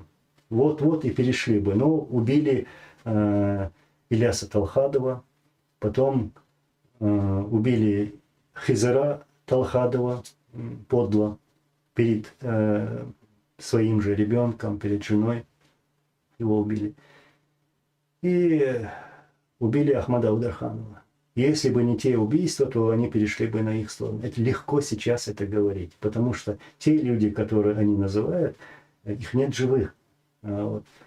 Их нет живых. И они не могут сами опровергнуть это. Это легко сейчас строить из себя такого героя. Нет, это неправда. Ни Ильяс Талхадов, ни Хизер Талхадов, ни тем более нами всеми уже известный Ахмад Авдарханов не хотели и не смогли бы, и не сделали бы этот акт предательства, не пошли бы на предательство. Это неправда. Я бы мог бы еще добавить про Хизера Талхадова, когда он именно был убит, но просто сейчас об этом не хочу открыто так на камеру говорить. То есть он был в другой стране, я знаю, так коротко скажу, я знаю, что он на следующий день должен был уехать к Ахмаду Авдархану, то есть на войну, но его убили.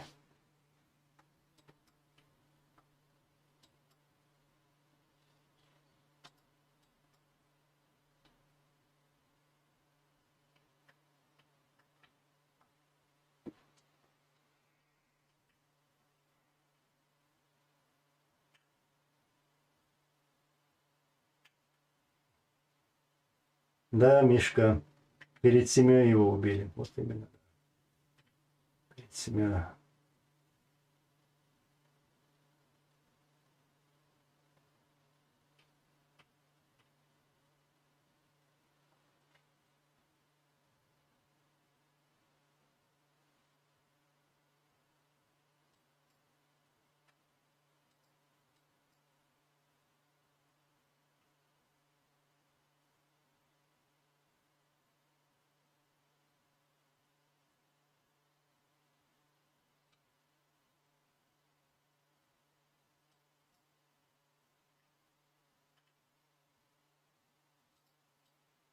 Франц Кюнхакль. Анзор, я смотрел на сходняк этих чудиков, как будто они перед тобой оправдывали свое предательство. Я там много чего заметил. Я пролистывал и смотрел все это, весь этот бред, этот концерт. Да, он действительно оправдывались, делали громкие заявления, сыпали оскорблениями. Но почему-то не говорилось, они не отвечают на такие вопросы, когда мы говорим, почему сегодня чеченцы уезжают с территории нашей республики в другие страны, без разницы, но желательно как бы в Европу, потому что в Европе как бы стабильно, но тяжело в Турции. И люди стараются попасть в Европу. Я знаю много случаев, как чеченцы вот в последнее время уехали в Канаду. Вот. И по сегодняшний день люди уезжают. Почему во время Ичкерии, которые они пытаются принизить, унизить, там якобы там вообще страшные вещи сильные проходили, почему тогда люди не убегали? Почему? Ну нет, им надо там мое имя назвать, что он был там наркоманом. Валлахи, я в своей жизни никогда этого не видел. Никаких наркотиков не видел, не дотрагивался, но это их методы. Кадыров должен вспомнить о своем брате. О своем брате. Да, вы все прекрасно знаете эту историю. Так вот, как он, его брат, убил невинного человека на заправке. Пускай эти случаи вспомнит. Я могу о других случаях говорить, но я этого не говорю, я не хочу подать в их уровень. Поэтому пускай они не стараются пускай остаются на своем уровне. Я им желаю удачи. Вот. Вот что я заметил на их сходнике.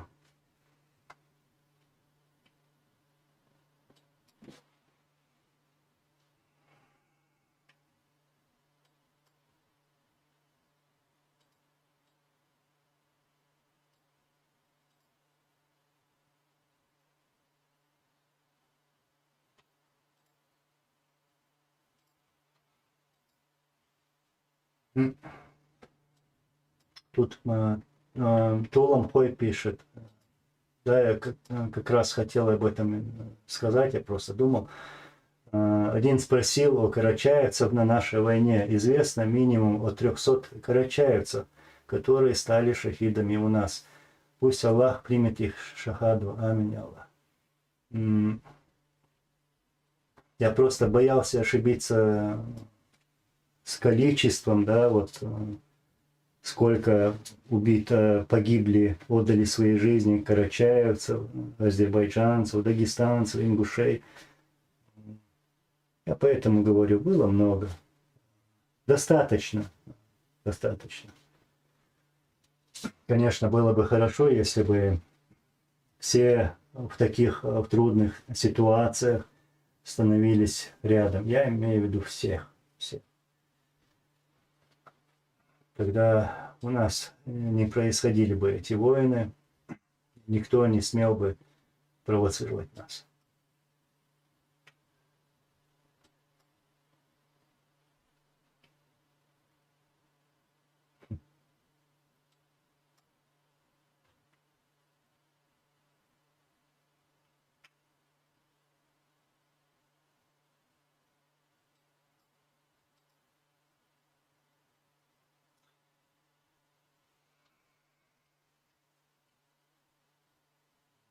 Так.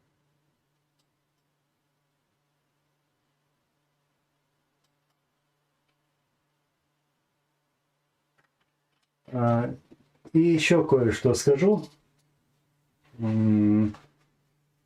Сегодня тут пишут, и еще эти предатели напоминают нам, что вот при Масхадове там чеченцев, они говорят, Басаев, Хатаб вторглись в Дагестан, вот так говорят. Был поход на Дагестан. Хотя мы много об этом говорили и всегда говорим, что здесь не вина там Басаева, не вина даже Хатаба в тех событиях, которые происходили в Дагестане. Все было запланировано Кремлем, и все проходило по сценарию Кремля. То есть они хотели втянуть нас в эту провокацию. Да, им как-то удалось, но я сейчас о другом хочу сказать. Те участники вот этих событий в Дагестане, сегодня, если они такие, им попадаются, их или убивают, или сажают в тюрьму. Но я реально так случай знаю, когда сегодня один из тех, который сидел на том чаепитии, который часто упоминает имя Басаева, говоря, что он сказал Басаеву это, он сказал Басаеву другое и так далее. Он часто упоминает его имя. Он во время этих событий, будучи командиром Национальной гвардии, отправил Басаеву боеприпасы. То есть, чтобы он воевал в Дагестане с этими боеприпасами. И отправил эту помощь, хамвиевскую помощь, скрытно от президента. Вот. Почему об этом не говорит единорос или единорос? Вот об этом надо вспоминать.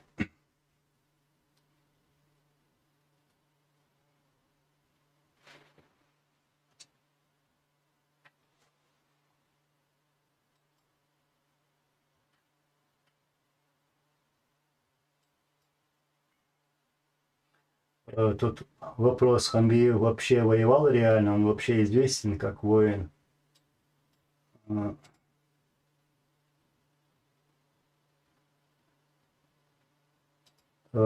время Второй войны,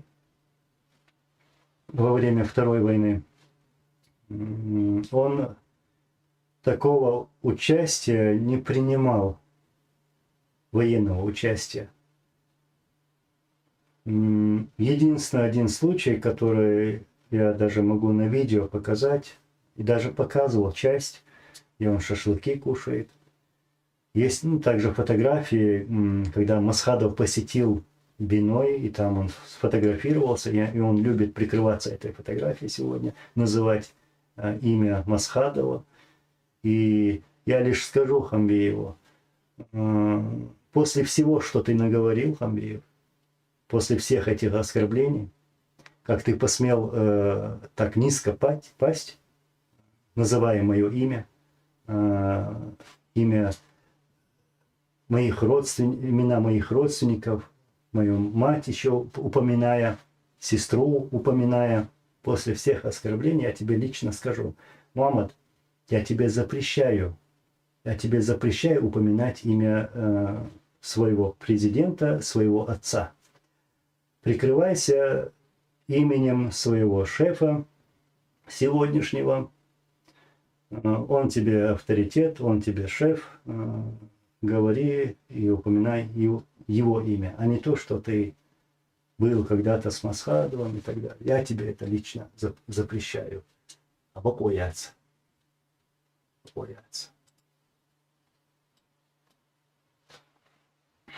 Так, Анзора, этот 5-часовой раут создал у меня ощущение, что Тунсо, Ислам, Анзор стали ближе. Почувствовал в ваших рядах коллективизм. Как ты считаешь, было... Сейчас, секунду. Как ты считаешь, было чувство локтя? Я, знаешь, Иса Мусаев, я много чего замечаю в последнее время. Слежу за всем, анализирую. И я смотрю, кто промолчал.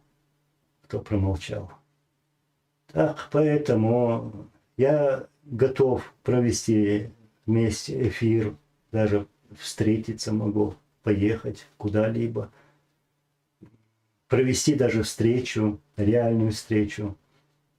Дейц Швартумаду у нас есть о чем говорить, о чем рассказать.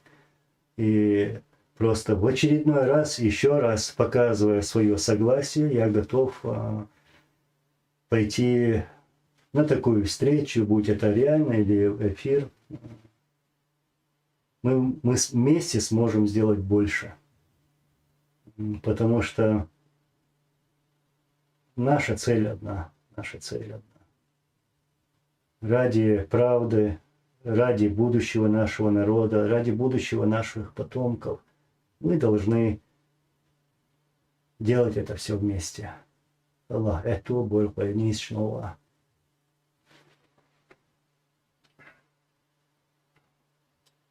Абелек Селимхан.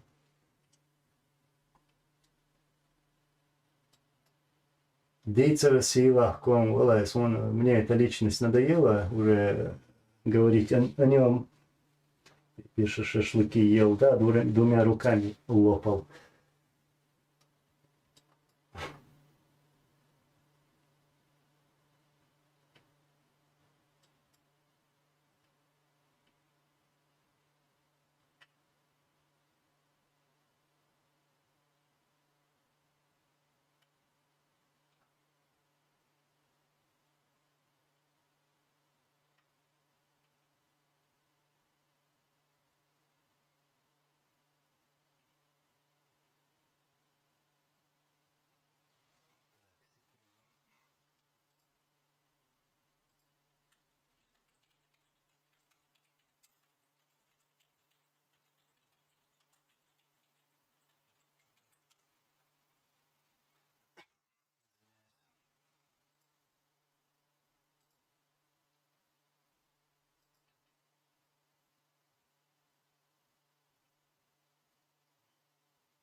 Так, минут через 10 пойдем.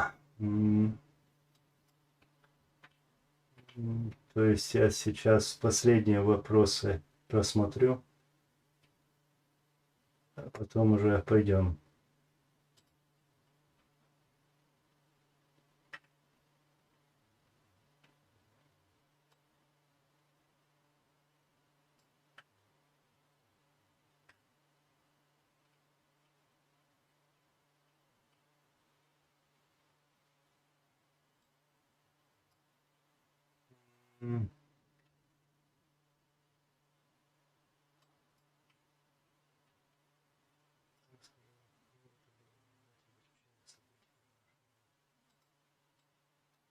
Дийцер Сила.ком. Анзор, расскажи нам, каково это было наблюдать и быть участником событий, когда наши воины заполучили независимость. Каково это было? Я считаю, что полная независимость, как мы говорим, произносим это слово, будет лишь тогда, когда наш народ получит гарантии безопасности. Вот тогда, считаем, мы достигли наших целей. Мы в то время остановили войну, посадили этих убийц за стол переговоров и заставили их подписать соглашения, мирные договора и все остальные документы. Но из-за этих провокаций со стороны России, потому что они готовились к второй войне, мы не смогли пройти этот путь, не смогли. Потому что с нами воевала самая подлая банда, как когда-то мне Литвиненко говорил, мафия. Они готовились к второй войне. Но я надеюсь, что в будущем, когда все настанет этот день, когда все станет на свои места, когда придет этот день, мы будем учитывать эти ошибки. Это действительно были наши ошибки.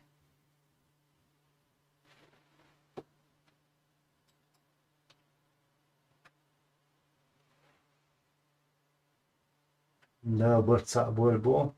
Аминь, я Аллах. Аминь. İnşallah dvalır dats, dütör dats, diц değil dats.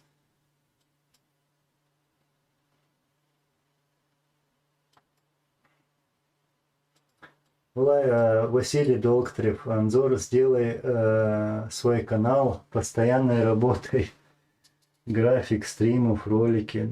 Ну, да, было бы, конечно, хорошо, если бы я мог бы 100% уделять этому время, но есть другие дела, работа и так далее. Поэтому приходится как-то вот так все делать спонтанно, эфиры, например.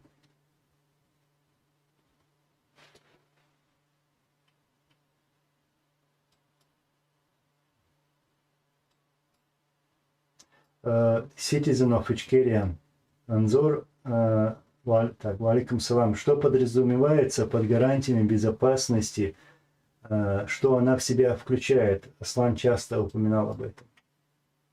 Так, то есть имелось в виду, он подробно говорил, что мы боремся за эти гарантии безопасности для чеченского народа, чтобы никто в будущем больше не смог начинать войн против нашего народа, назвав нас там бандитами или террористами и так далее.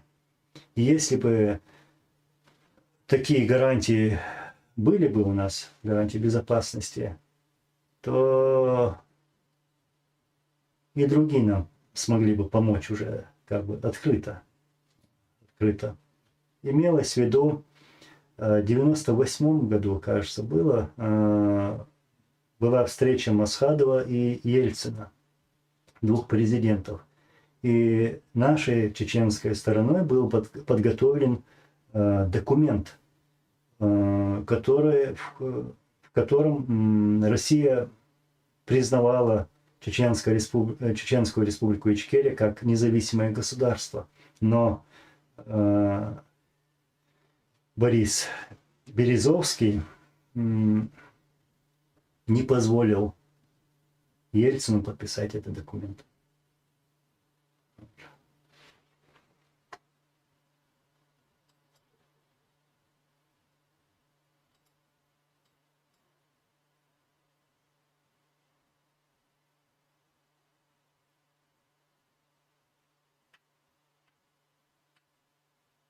Валейкум салам, Абу Осман.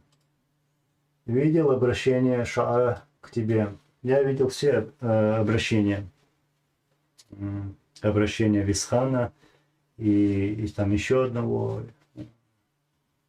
2 обращения Ханбиева видел. Самое опущенное обращение было от Ханбиева. Я не знаю, что они хотели сказать, или они что, пытались мне советы давать? Нет, советы я буду давать. Я им такой совет дам. Не делать мне никаких обращений. Не делать этих обращений. Я им дам один совет. Сделайте то, что надо сделать. Вот тогда вы будете героями.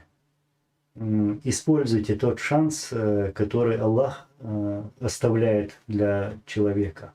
Используйте его. Так.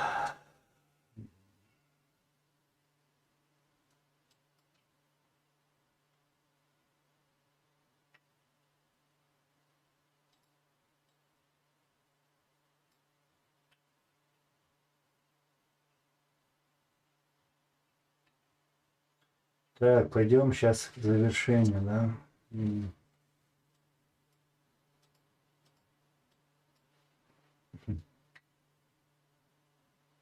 да, Кавказ, Василий, ты хочешь, чтобы Анзор прописался в интернете, но я изначально говорю, что я как не блогер, я делаю то, что могу делать сегодня, этой деятельностью занимаюсь. Анзор Рино. Никогда России не удастся поставить на колени чеченского президента. Да, он это говорил. Никогда России не удастся поставить на колени чеченский народ. Они не поставили нас на колени. Пускай мы в этой тяжелой сегодня ситуации, но они на колени нас не поставили. И не смогут. Мы переживем Путина, переживем любую империю и любой режим.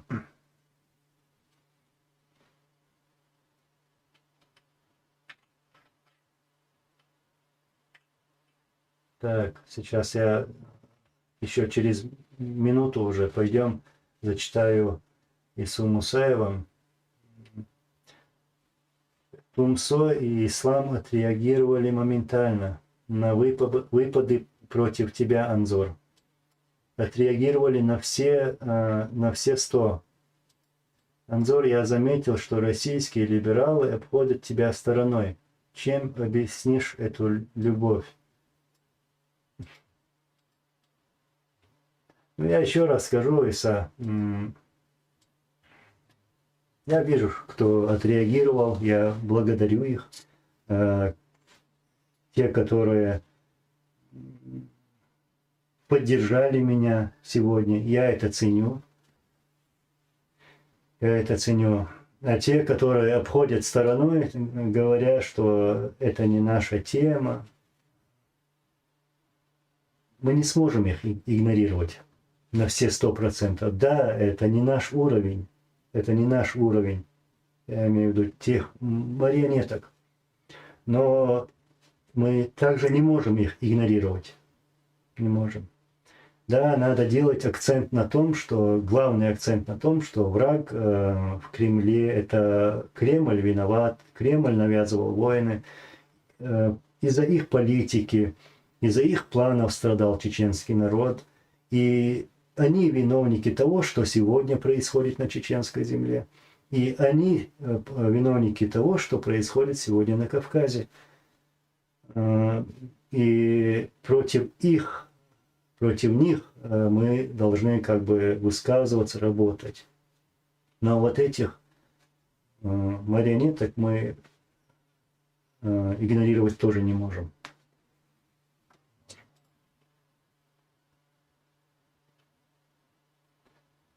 Уважаем, так, Бен Хорниголд.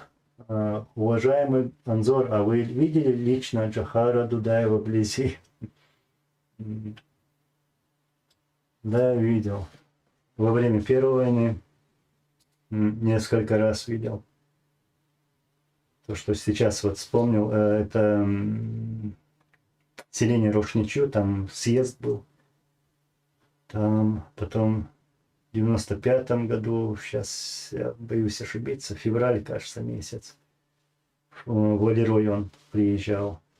Январь, февраль месяц, где-то, скорее всего, в феврале. И еще это во время войны.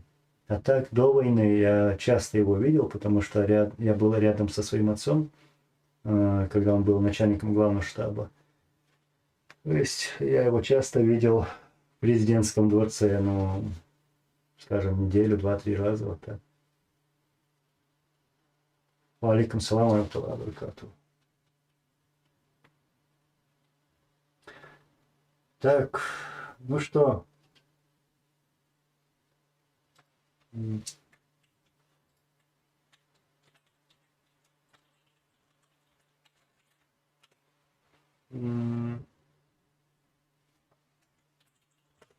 Так, я еще просто, наверное, заранее скажу вам, сейчас я день посмотрю, какой день, 21 вторник. 21 числа, 21 сентября я опять же вернусь к вам и расскажу об интересных историях. И заранее так объявляю, что 21 сентября будет эфир, и постараюсь его сделать пораньше, иншаллах.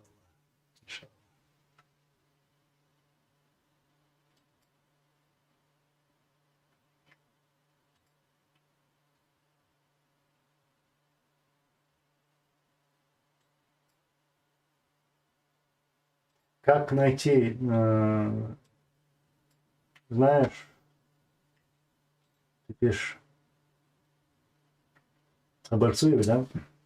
Если на этот момент не отреагировал Арцуев, из-за этого у тебя к нему неприязнь. У меня нет неприязни к кому-либо. И свою неприязнь, злобу и так далее я отправлю туда, куда я хочу отправить по адресу. Вот. И ты пишешь, Аслан извинился, зачем ты еще больше разделяешь нас? Какие извинения? О чем ты?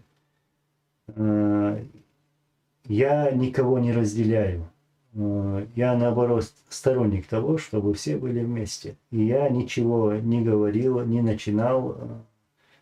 Нет такого, чтобы я где-то кого-то разделял.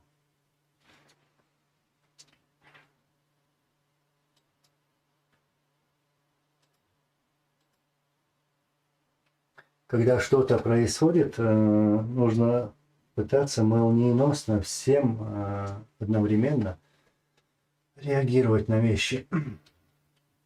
Так.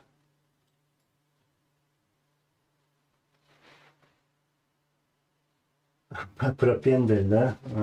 Франция, я уже об этом говорил.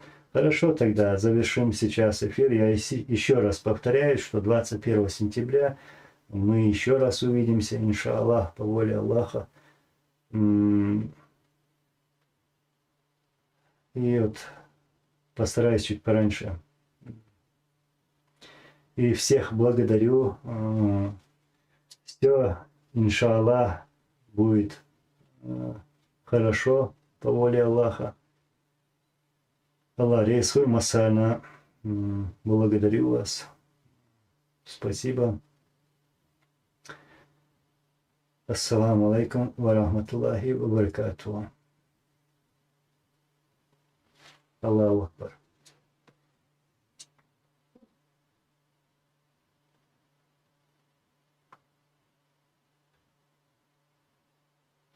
Слава.